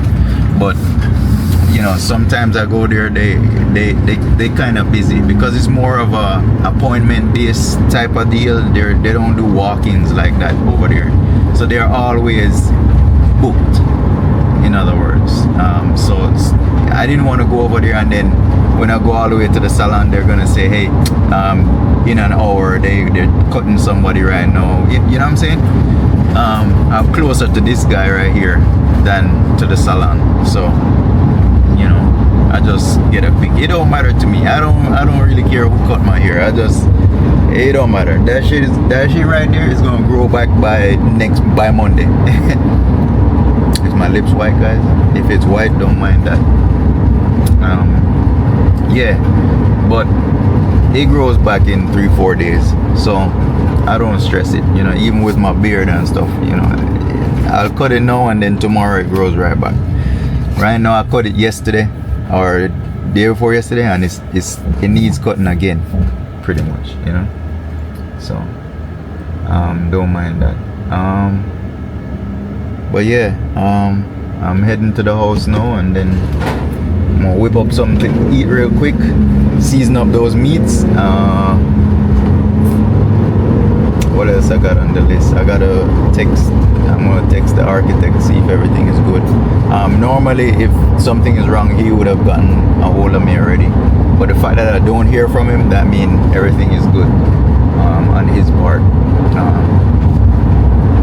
So they're working away. I gotta get with the other grease trap guy, so I'm communicating with two grease trap guys right now. So once I get a hold of the other one,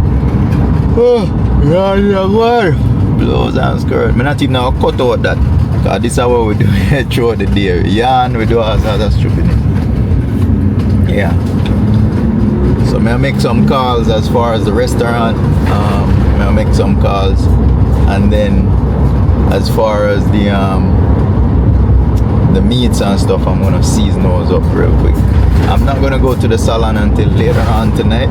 So later on tonight, I'll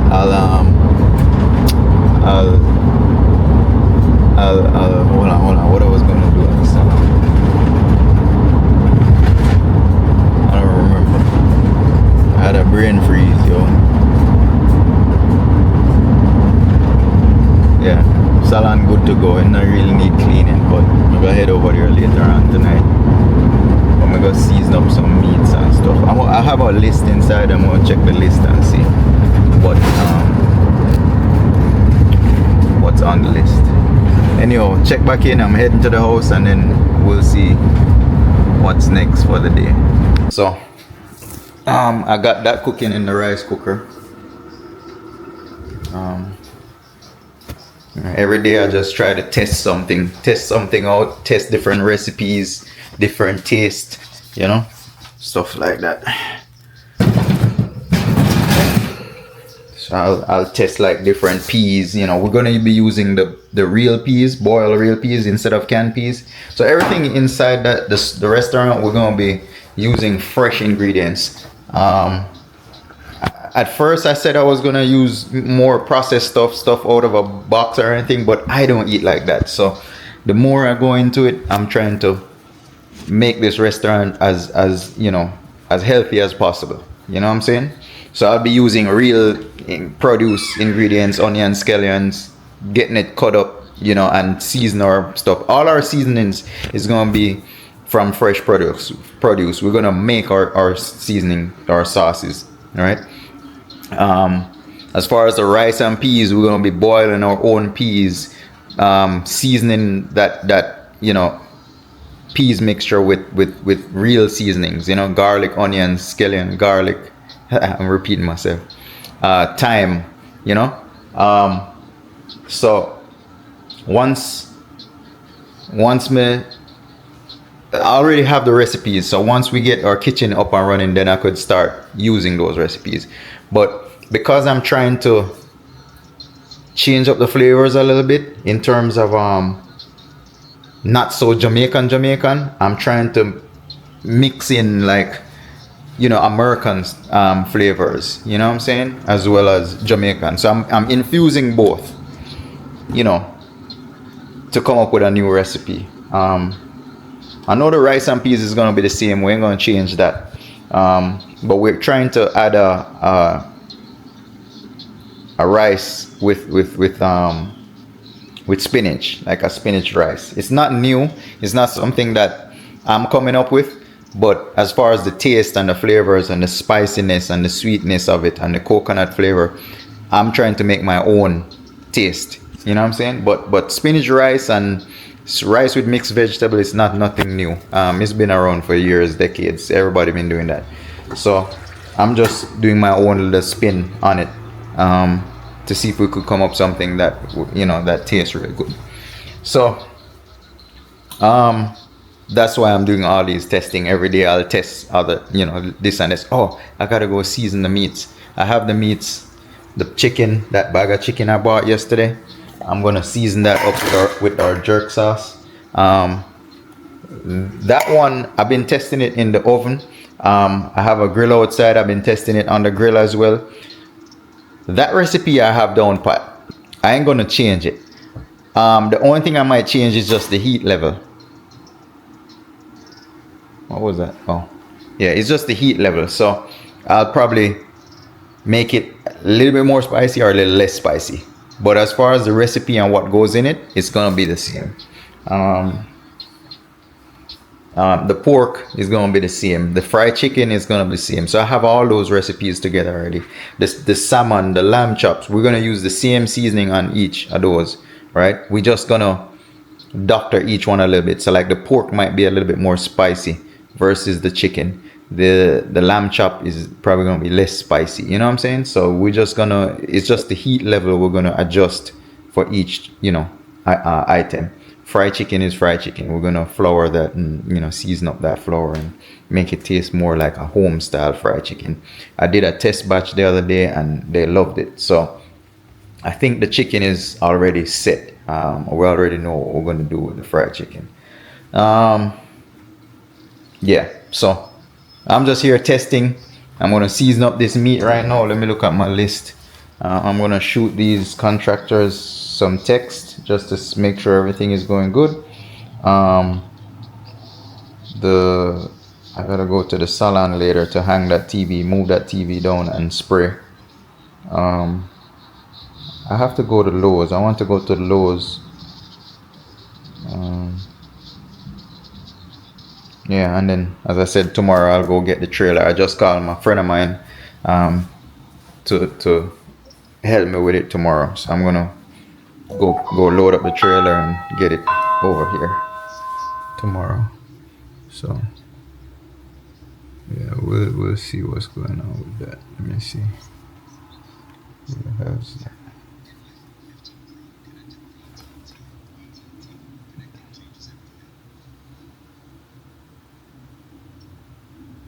Yeah.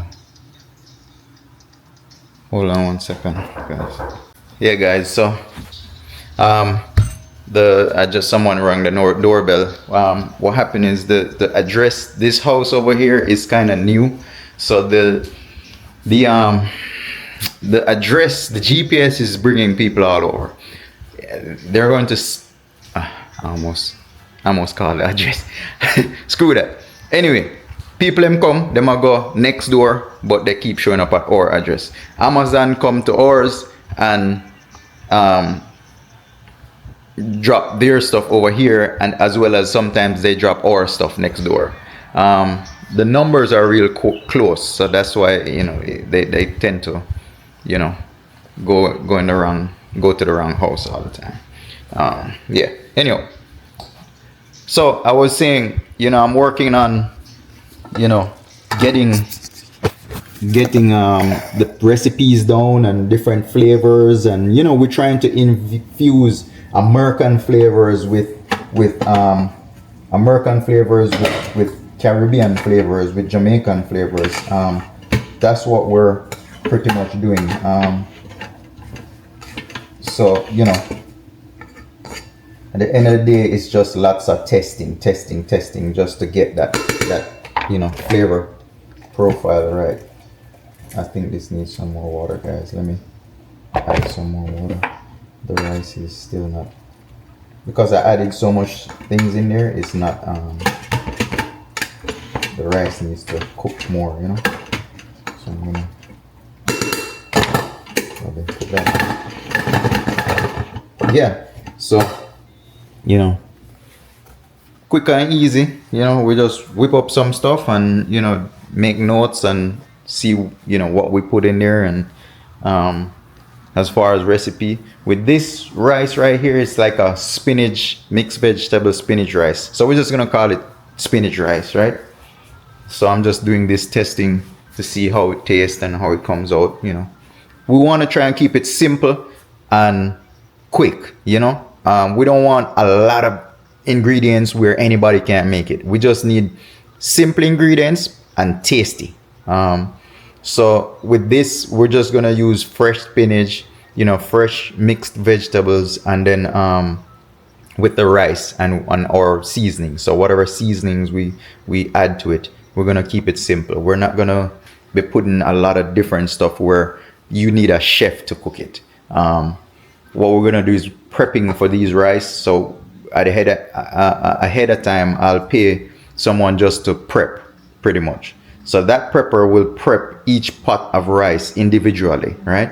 And have that ready in the refrigerator. So the day of when we're gonna cook it is just to assemble it. So all that prep stuff, if they cook peas, if they cook all the spinach mixture and all of that, they'll prep that, pre-cook that, and have it ready, right? So the day of, all that cook has to do is just grab the spinach mixture, grab the rice, put it in the rice cooker, add the water, and just set it and forget it.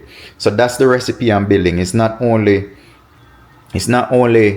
me testing these things, I'm testing that process, you know what I'm saying, to get it down to where we pay one prep cook just to prep everything for the cook, if you get what I'm saying. But then the cook don't have to be a cook. The cook could be anyone, you know what I'm saying, because all they're doing is just assembling what the prep cooked prepared, right? If that makes sense. So now I could hire anyone. They don't have to have any experience. It's just that we're just gonna teach them how to assemble these meals, right? So you have your rice cooker, you have your peas mixture that's already cooked, you have your raw rice, right? And you have water. So all you gotta do is just add 2 cups of water, 3 cups of rice, and the peas mixture. Put it in the rice cooker, hit this little button right here, and leave it. 30 minutes, rice is ready. So that's the concept I'm trying to put together. I'm trying to do it with the, this type of restaurant, just like how you'd have the McDonald's and the Wendy's system or formula, where you don't have to be a chef to work at McDonald's, right? You don't have to know how to cook or make, because you're not actually making that product. You're not seasoning that product. You're actually just putting it in a machine, set it and forget it. That's what you do when you work at McDonald's, right? Even the burgers now, I don't think they do them on grills anymore. You know what I'm saying? They pretty much put them into a machine, and it cooks it to perfection. So that's what I'm trying to build. I'm trying to do all the prep work, have all these meals pre-prepped, right? So like the chicken will be seasoned already, right? And everything. So when that cook comes for the day, he don't have to worry about seasoning any meats, or it's too salt, too pepper. That's already been done. So everything is going to be seasoned and ready to go, where all they do is just take it and drop it in the fryer, flour it, drop it in the fryer, 15 minutes, it's ready. Or if you're doing something in the oven, 15-20 minutes, it's ready. So all these things we're gonna sell, we're making sure it's ready to go. Like, there's no need for you to come in and be prepping and cutting this, cutting that. Everything will already be prepped and ready to go. So that's the concept of this restaurant. But I'm gonna do it with Jamaican infused flavors with American. So we are gonna be doing wings and fries and stuff like that, but we're gonna have Jamaican flavors. All right. So that's the concept. We're gonna have our jerk chicken flavors. We're gonna have our rice and peas, stuff like that. Mostly Jamaican stuff is all fresh seasonings and spices, right? Scotch bonnet pepper. For me Jamaican people, them don't know me at all about. Jamaican flavors are just always, onion, scallion, garlic, thyme, ginger. Those are the flavor profiles we use, right? So for me Jamaican people, them we know what that. Now, I'm not gonna make no oxtail, curry goat, no kind of stews and them something, because no, that requires a chef, right? We're not gonna do breakfast, so we're not gonna do ackee and saltfish and fried dumpling, those kind of things. It is a quick takeout spot, so we can't be here cooking curry chicken and curry goat, oxtail and cow foot and them things. No, we're not do that. We're just gonna keep it simple. The menu is just gonna be a light, quick lunch, simple. It's all corporate area, so it's gonna be a quick, simple. I know I've spoken about this before in previous videos, but as I said, you guys who's watching this one might not have watched the one before, so I gotta repeat myself. So yeah, it's just quick stuff, fried chicken, jerk chicken, salmon bite, stuff like that.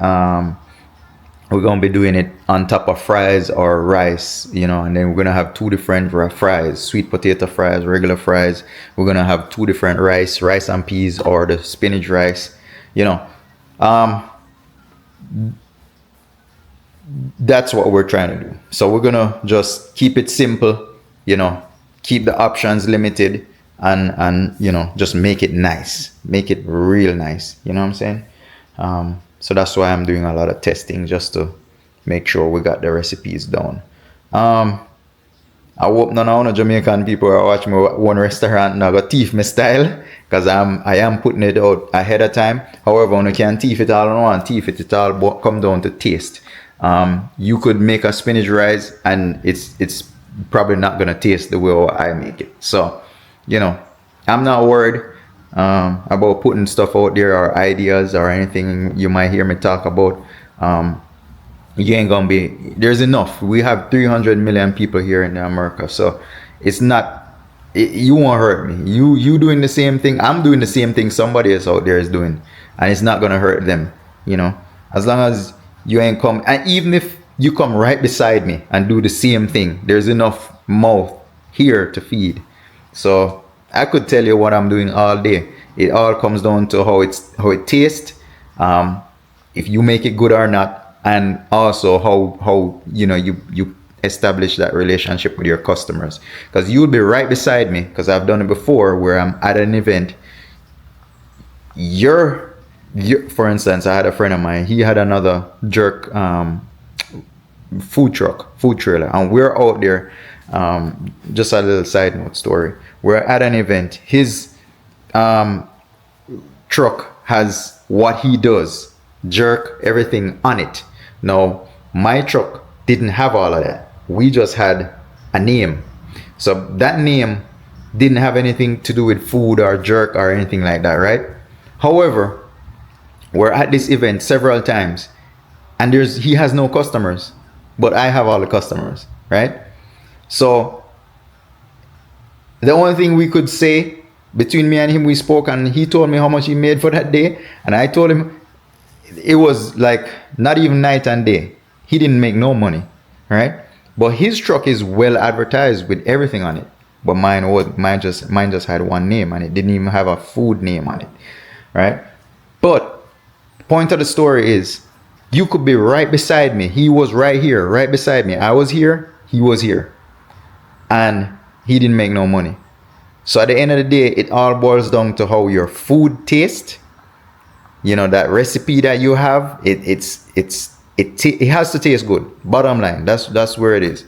If your food ain't taste good, you ain't gonna get no customer. I don't mean not to say that his food was horrible, but they loved our food more, right? And at the end of the day, is how you market your stuff, is how you promote your stuff. If you promote your business as being a household business that's in the community, embedded in the community, and everybody, and you meet the customers, and the customers meet you as an owner, if you do all of that, those people will gravitate towards you. All right.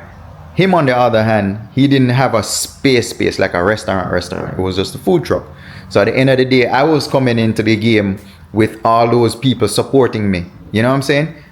For him, they only saw him when he was there, but they didn't have anywhere to go, like a restaurant. He didn't have a restaurant for them to go to, right? So I had an advantage because I was building up my clientele from before with the restaurant, So when we're on the street, they could recognize us and know that, hey, that's them, so they'll come to us, right? But it has a lot. There's a lot of factors there when it comes to people who get customers and they're beside each other, and one person getting customer and the other ain't. So it is a lot of factors, but the main thing, that food has to be right. If that food ain't right, they ain't gonna come back, right? And if they come to you and they try it, they're gonna go next door and try it as well. So you have to be on your A game, where even if you're selling the same food, if you have 2 taco spots right here, you gotta be on your game where your taco is better than the person right next beside you. Because that customer, he's gonna try your taco, and he's gonna come back another day and try the other person. So then he's gonna choose. So you have to make sure your taco is on, is at its best every day, all day, right?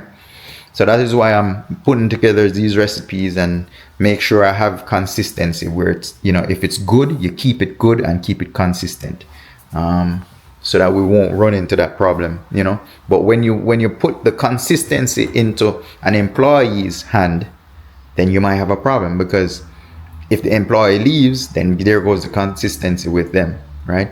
If the employee is not feeling love today, if they don't feel like putting love in that food today, then there goes the consistency. You know what I'm saying? So with me taking that from out of the employee hand and make a recipe where the person who's prepping and making that recipe, if they make that recipe consistent every time and follow all those ingredients you put in there, right, then you'll have a consistent product, because the taste is not coming from the employee that's cooking it. It's coming from the seasoning that you made, right? So the worst case could happen is, the person who's making that seasoning put too much pepper or too much salt.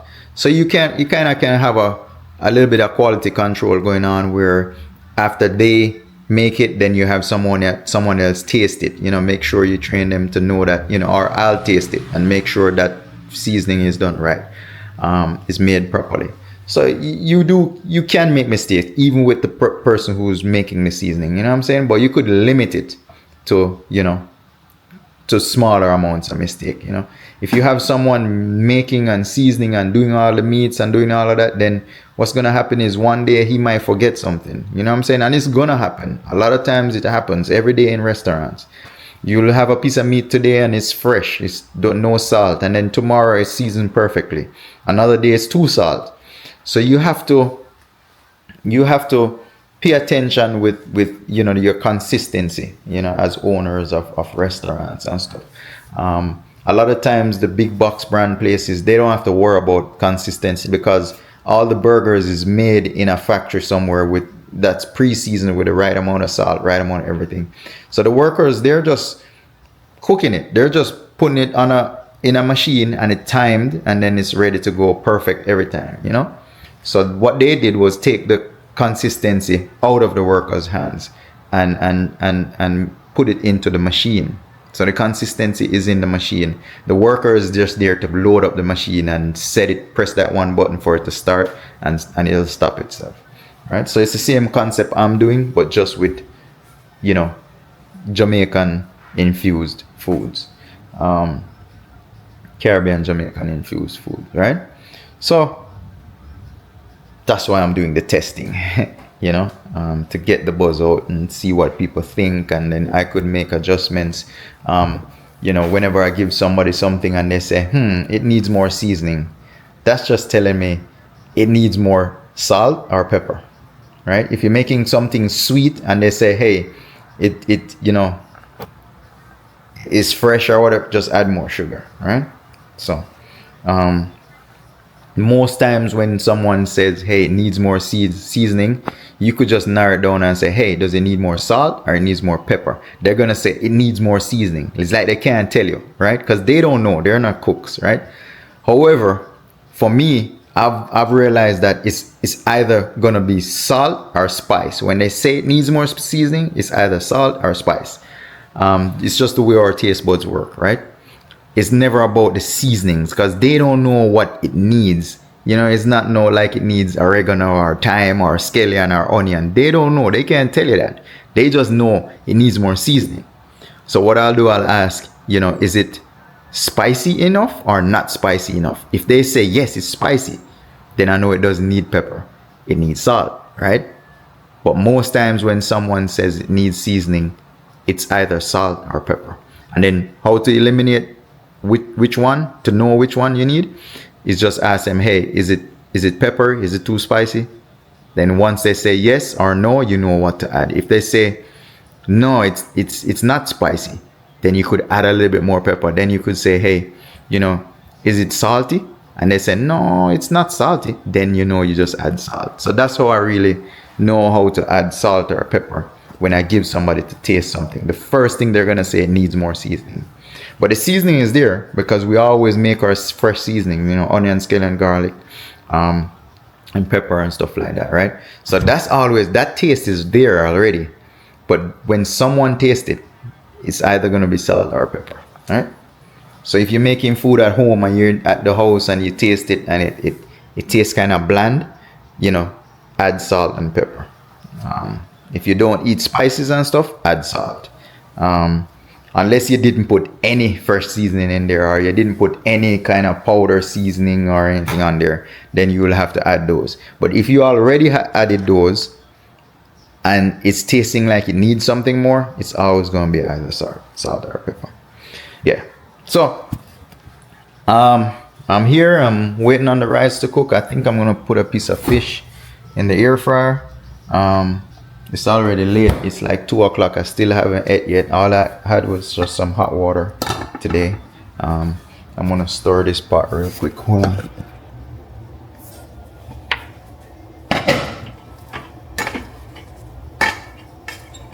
Yeah, guys. So the rice is coming together. It just needs to dry out some more. This is hot. Yeah. The rice is coming together, you know.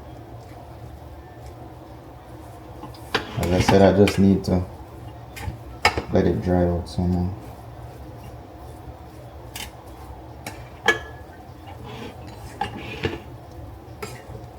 It's smelling kind of good though, guys. I don't know. It might be a winner. We just gotta taste it, you know. Some of the rice stuck to the bottom because I noticed with this rice cooker, whenever I cook, if I cook any kind of vegetables in it or anything, it tends to stick at the bottom of the, you know, of the pot. And that's just because if it was rice alone, it wouldn't do that. But because it's rice mixed with vegetables and stuff, it's gonna kind of stick to the base. You know, the vegetables, all of that stick to the base. But yeah. But yeah, let's give it a little test and see what it tastes like, you know?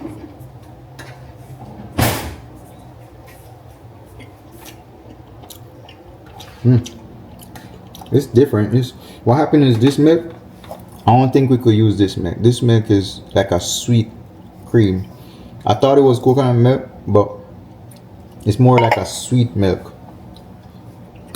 It's made for like pina colada, see? But I saw it and I said, let me try it, you know? So now, it's more tasting like a sweet rice. Tastes good though, but it's more like a sweet rice. I don't know if that sweet taste would be something that people would like. But it tastes good though. I like it, it's different.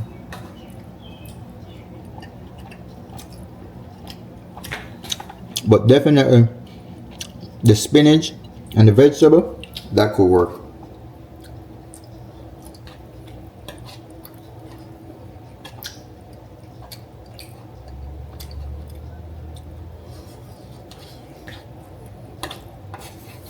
Yeah.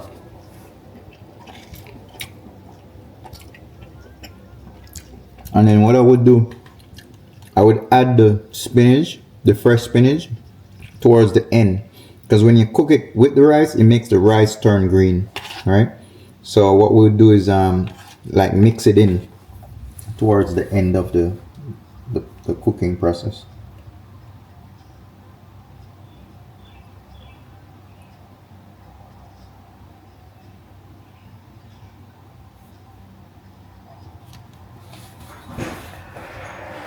Alright guys, so the day is still going. Pretty much got done with my hair and all that stuff and headed home. Got something to eat. It's now way in the evening time. It's 7:14, but my day is still going. Oh, look at that Lamborghini truck. Might not catch it, but yeah. So now I'm heading to get a piece of equipment. It's a mixer for the restaurant. So I'm heading up there. It's about an hour away. I found it on Facebook Marketplace, real good condition. I'm heading up there to go get it now, to pick it up.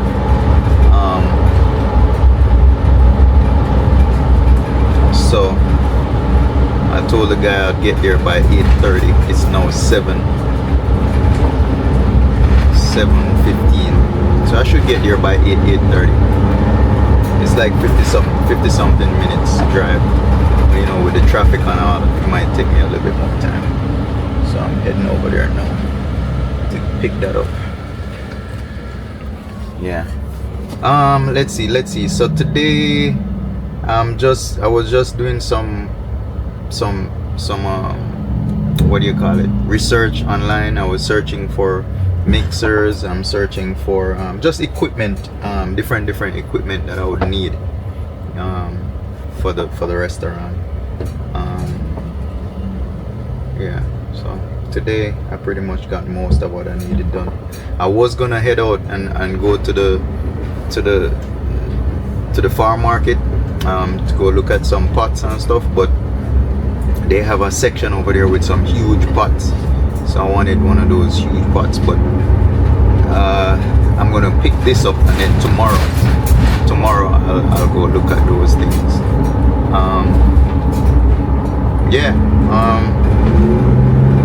I'm trying to bring the trailer down in the morning, so I'm gonna probably go down to the truck yard tomorrow and hook up the trailer and bring that back up, so I could swap some things out.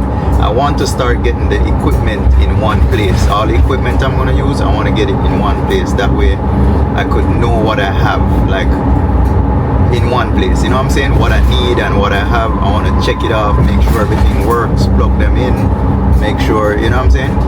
So I really want to get the trailer up by the house tomorrow. That way I could figure all that out, start getting stuff, you know.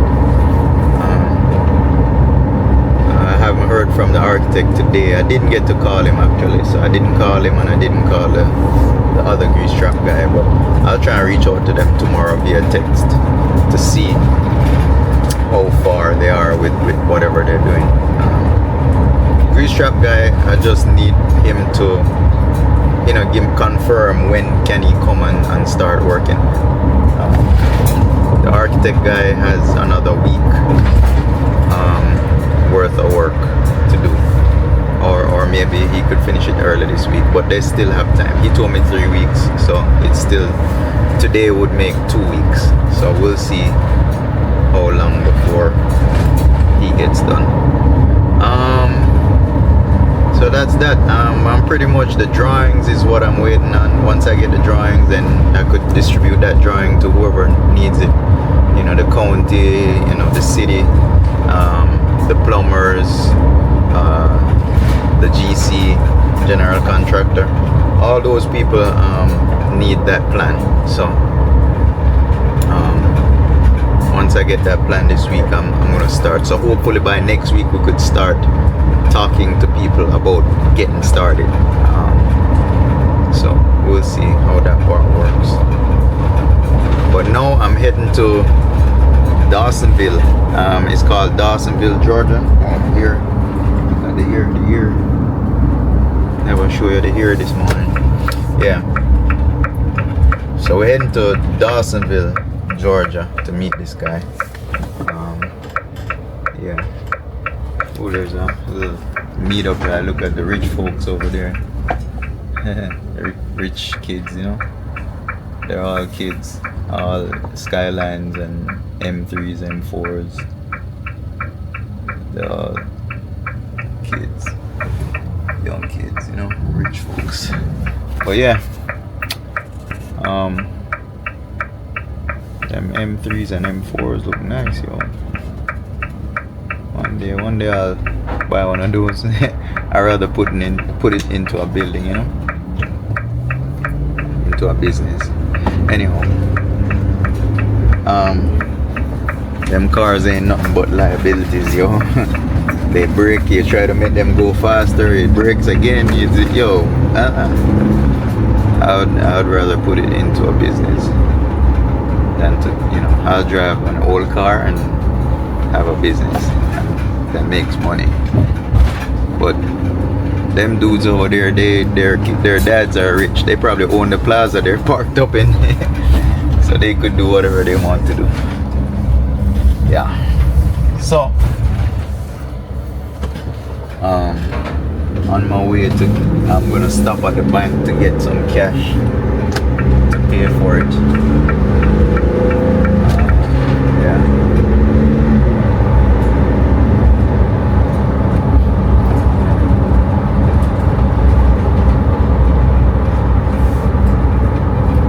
So a while ago, I had to hook the converter, the power converter in, the inverter. Sorry, the power inverter. I hooked it back up to the battery because we ain't using the fridge or anything like that. I'm not on the road, so I'm not using the refrigerator or plugging in anything in it. I disconnected it.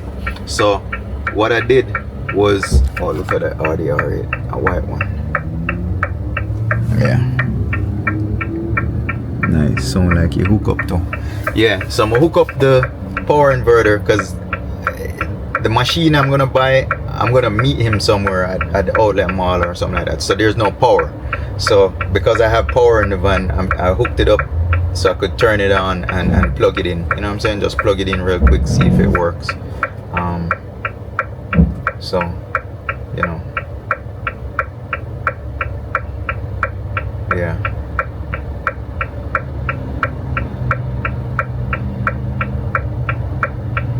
Yeah, so I'm gonna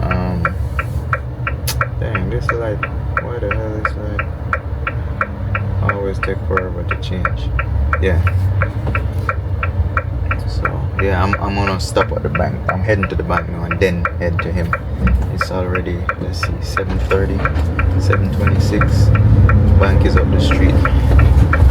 So yeah, this was just a last minute decision, guys. I saw it, I asked him about it. I told him I was planning on meeting tomorrow, but he was saying after 11. I don't like, if I see something and I want it, I'll just make up my mind real quick and go get it. Tomorrow you're gonna hear, oh, it's sold, or they change their mind, or you know, I like to just go get it. What you could do today, do it today. Don't put it off till tomorrow. If you put off what you could do today, tomorrow, it might not work, or you might not get it. So, you know, a lot of times, if you know, if I say, hey, you know, can I come today? I'm gonna come today. I'm gonna go up there today. So he was saying, I was thinking it's in the morning because it's an hour away. So I was saying, you know, I could make it there by 9. But when I told him 9, he was saying anytime after 11. So I said, yo, you know what, can I come now? You know, so it was just a last minute decision to just go grab it. I ain't gonna put off what I could do today for another day, you know. Never do that. If you do that, the opportunity is gonna miss you. It happens every day. It happens all the time.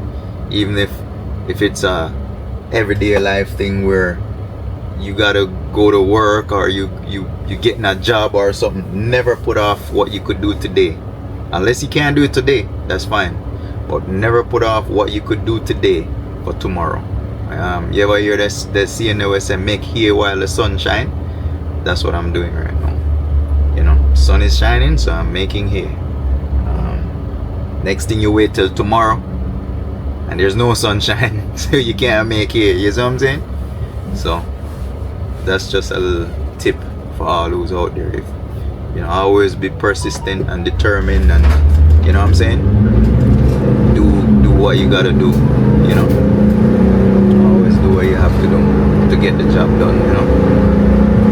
So right now I'm in go mode. I ain't putting off nothing. If I put it on that list, the only thing is sometimes, you know, you put that off because you can't get it done today, but make sure you get it done tomorrow. You know what I'm saying? There's so much things going on in one day. Sometimes I do have to put things off, but guess what?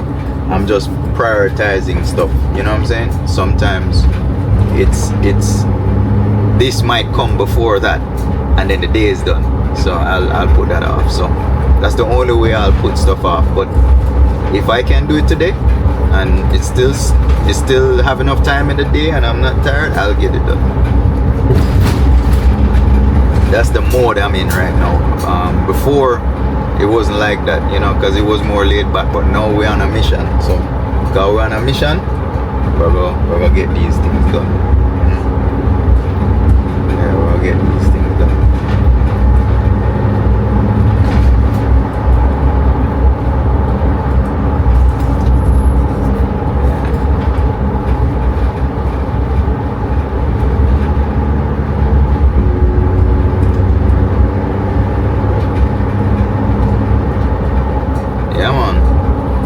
So I'm gonna go pull in at the bank. See, they still got graduation going on. Look by the arena. There's a lot of cars over there, police and stuff. But yeah, it's graduation time. Graduation time. Hey, watch what you're doing, man. The blood pipe, yo. You idiot. Oh, them fool, yeah, man. Them a come over and not even put on the indicator. Idiot. Oh, me not even cut out the part that come on people know how stupid them is. You see me I say? Yeah, man. So yeah. They want to make the right turn and turn and I put them put an indicator and come over by you. What kind of foolishness? Is either you slow down and come over behind me, or you can come over for me. All them, sure. We don't want to cuss no bad word for the live, you know. Alright, me go get some cash real quick. Give me 1 second. Alright guys, that was quick stop at the bank. Got the funds. Heading to get the piece of equipment, the mixer. Yeah man, so a while ago the man bad driving me, I have to get out, you know. But it's all good. You know, sometimes people do that. They drive careless. They don't pay attention. And he was trying to get over instead of just waiting and go behind me. He trying to come over. Guess he never saw me. Yeah. But we heading up to Dawsonville. I think it is Dawsonville. It's saying 40 minutes drive right here. So I'm gonna just head out and head over there. It's not too far, but I don't know why the GPS gives me this much time to get there, but it's not far away. Dawsonville is just up the like 2 cities over. But I don't know, maybe it's because it's not a main road, like we're not on the highway, you know. Maybe that's why it takes so long. But yeah, we're on our way. As I said, tomorrow gonna be a full day, or a hard day, I should say. Yeah, it's gonna be a hard day. Moving the trailer, and I'm gonna have to swap the van out. So I'm gonna park this van at the truck yard and pick up the pickup truck, because this van can't pull the trailer. So I'm gonna use the pickup truck to pull the trailer all the way up here. But it's gonna be a full day because that trailer has so many things in it to shift around, to take out, you know what I'm saying? So it might be a little bit of a challenge to get everything out. So I'm going to, you know, tackle that tomorrow. It's gonna be all day. So that's why I didn't want to do this tomorrow. I wanted to start early, go to the truck yard early tomorrow morning, get the trailer up. By the time I do all of that, it's gonna probably be around, I would say around 10, 11 o'clock before I get the trailer back up here. You know what I'm saying? So that's why I wanted to start real early. That way I could get back up here and start taking those things out. There's a GT3 right there, yo. You see that? GT3 RS. It's a RS2, yo. Rich folks. Yeah, I hope that was caught in camera. Yeah guys, but where I'm at up here in this area is a lot of upscale rich people, you know. One day me gonna reach the status there. Right now we working, you know. But you got GT3s, Lamborghinis, McLarens. You have all those cars just driving around, and a lot of them is just kids. You know what I'm saying? Or maybe it's their parents' car or something. But you know, you'd be seeing two Lamborghinis just coming down the road, and when you look, it's like some teenagers. They look like they're still in high school. You know, so. I don't know, bad mind thing. Me happy for them, you know, cause I like see them thing there. When I was growing up, ain't nobody. We didn't even have a Lamborghini in Jamaica. You know what I'm saying? So right now, I'm happy to see these kids grow up and Lamborghini is affordable for them. You know what I'm saying? Before, as I said, when I was growing up, you know, buying a camera was expensive. So it's all good. I'm happy, you know, to see the generation, the younger generation don't have to drive Honda Civics and Toyota Corollas anymore. You know, they could drive BMWs and Ferraris, and you know what I'm saying. So it's a good look. You know, some places that's not the case, but where I'm at, that's you know, I ain't rich, but the area around me, you know, they have all of that. So it's good to, you know, to see it. You know.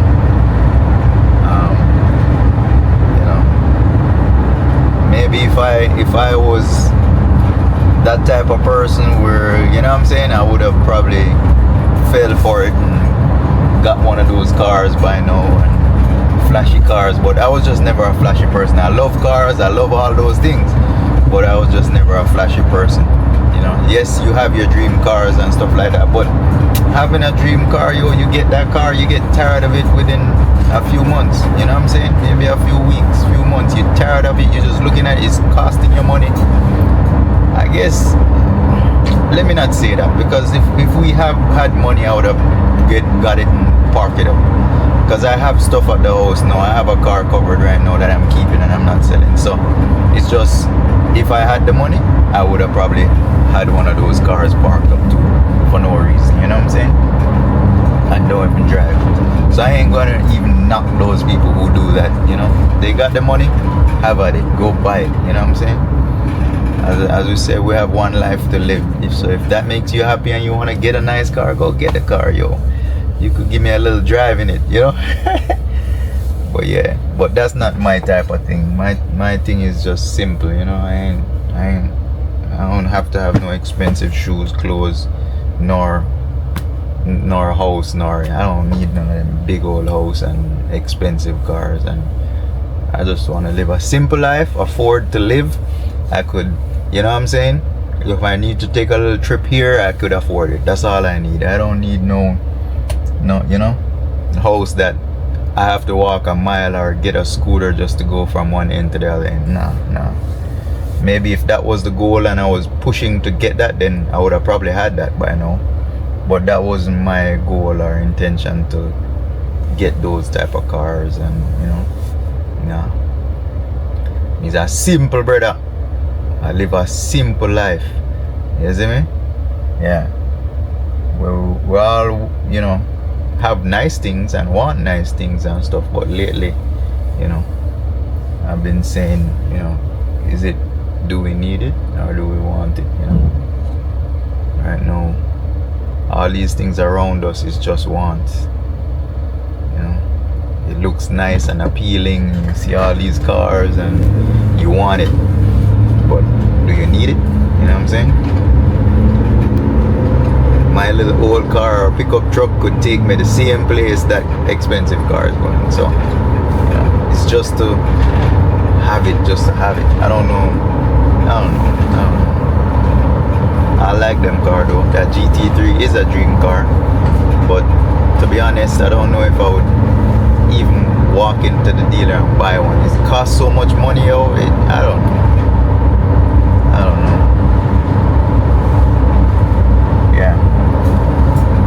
Yeah, man.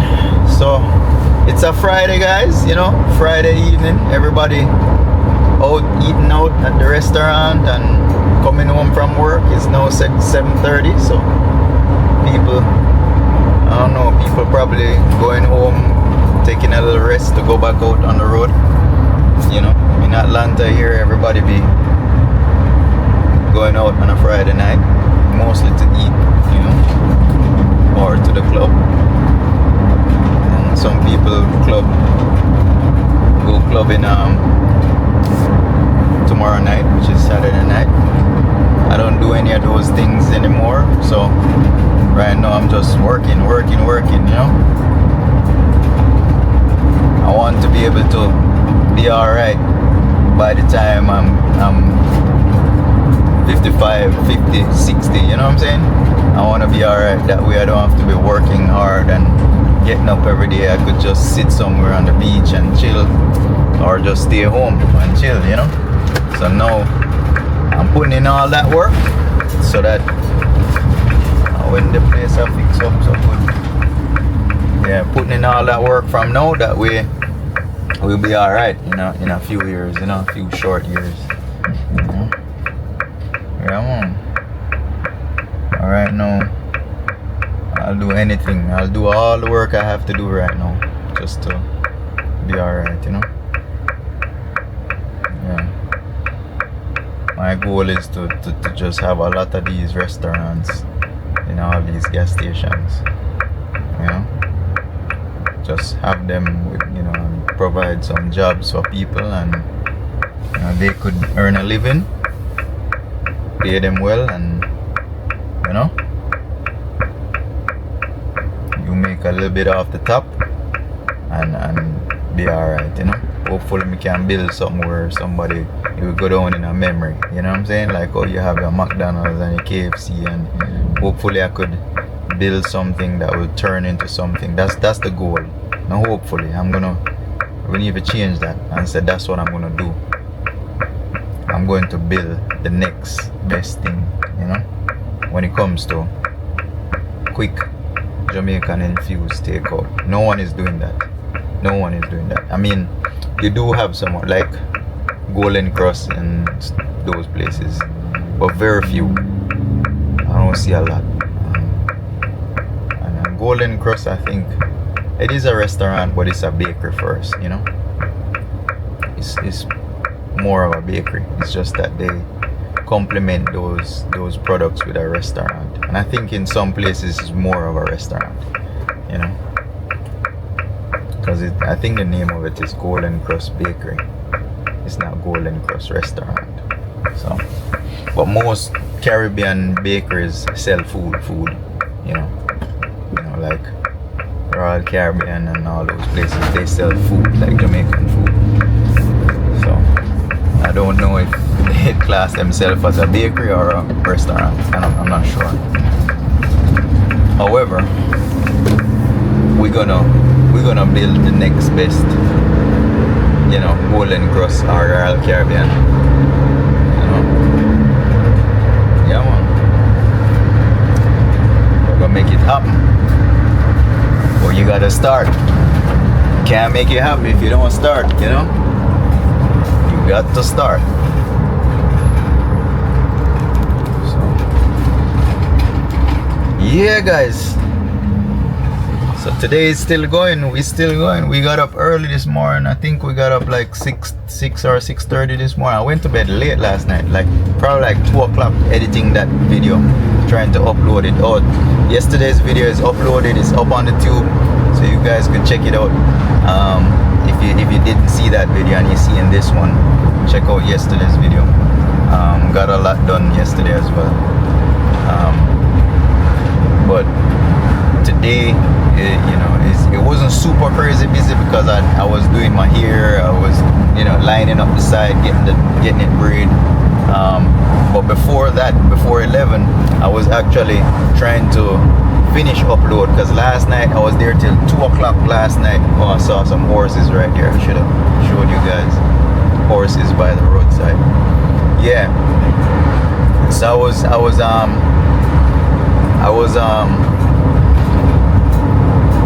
before, yeah, at 2 in the morning last night, I end up I left it to upload, but the computer shut off. The power plug was unplugged, so it was running on the battery. So as soon as the battery died, it just turned off, so it paused uploading. So I was uploading it from CapCut to my hard drive, and That's when it cut off. So this morning I'm here thinking, all right, it's uploaded now. When I get up this morning, I'll just start uploading to the tube. Man, when I come down, it still didn't upload from CapCut. So I ended up doing that before I left, before 11, before I went to do my hair, you know. So that took like 40 minutes, almost an hour. So when I got back from doing my hair, I uploaded the video to the tube. Yeah, because all these things take time. Most of my videos take about an hour to upload. Anything an hour to 2 hour takes about an hour on my computer, my setup. And I'm filming in 1080p HD, not 4K, 60 frames per second. So filming like that, if I have a 2 hour worth of video, it's gonna be about an hour to upload from CapCut to your hard drive, and also to YouTube. It takes about an hour or less. I have a lot of memory and internet and all of that. So yeah, so it does take a while. If I go above 2 hours worth of video now, let's say I do like 2.5, 3 hour video, then there's another M4 right there, looking nice. Yeah. Oh, there's another Porsche right there. Yeah, we in the rich neighborhood now. Yeah. So every car is rich. Nice. I see these cars because I'm a car guy myself. You know what I'm saying? But on the other hand, it's not my priority to get one of those cars. I don't know if it's contradicting, but you know, it is what it is. I love cars. Yeah. Maybe because I can't afford the car, that's why I'm talking like that. One day then we hear if I can afford it. Yeah. So, you know, that is it. You know, we're on our way. Yeah, but today, you know, mostly research. After I came back from the barber, you know, I was online trying to find these things. Found this deal right here, so I'm heading to pick it up. I have a list of places that I have to go tomorrow, along with picking up the trailer. I might end up going to the restaurant store to pick up, to measure some pots for something I want to do. I have to go to the Home Depot as well to get some supplies. So yeah, we're on a roll. Tomorrow night I'm gonna go to the salon, move that TV for that girl, for the tenant. Yeah guys, it's a nice day. It's a beautiful Friday. The sun is setting. It's not all the way down yet. It's still 7:45. Sunset's probably around 8, after 8. But it's a beautiful day. We're driving on those twisty roads. Let me show you. You know, it's like some back roads. So we're not driving on the highway or main road to get here, to get where we're going. It's takes us to back roads. See, they're still building, guys. They're still building houses. The sun is going down. Don't mind the glare. But yeah, up this area is a real nice area to live. I don't remember what's the name of it, but this area is super nice in terms of, you know, land space. The houses have more land space, you know.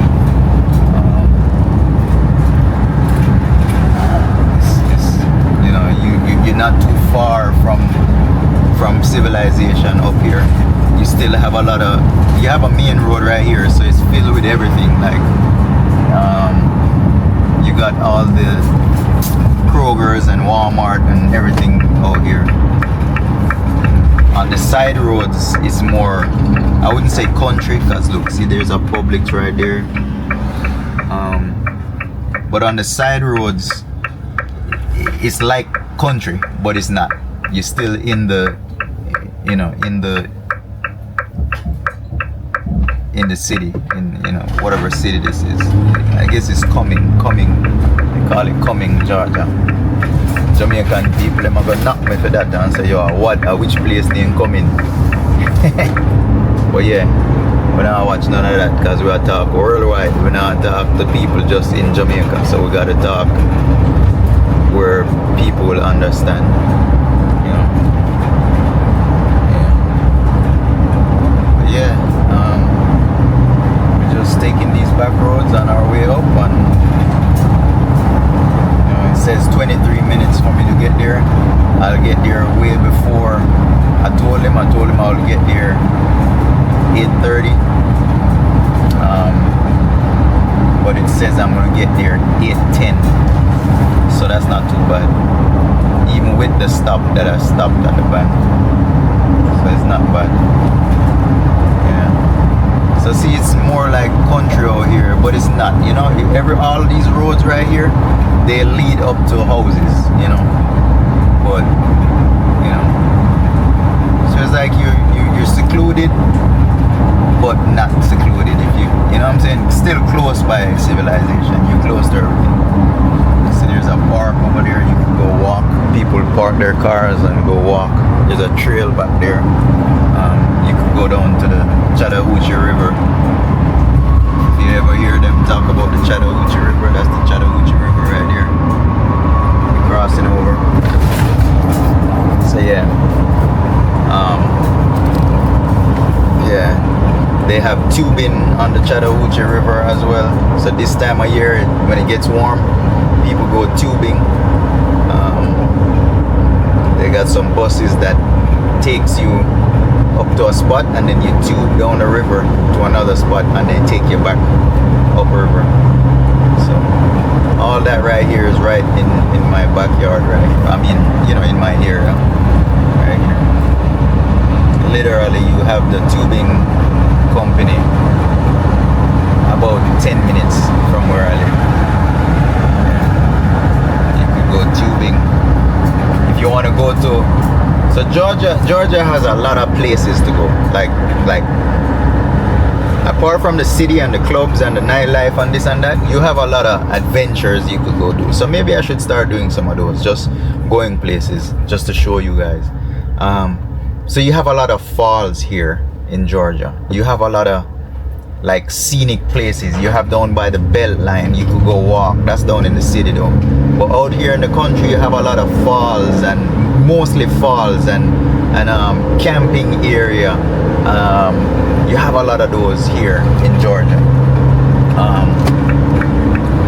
You know, canyons. Like they have a little mini canyon out here, like what they have in out there in Las Vegas.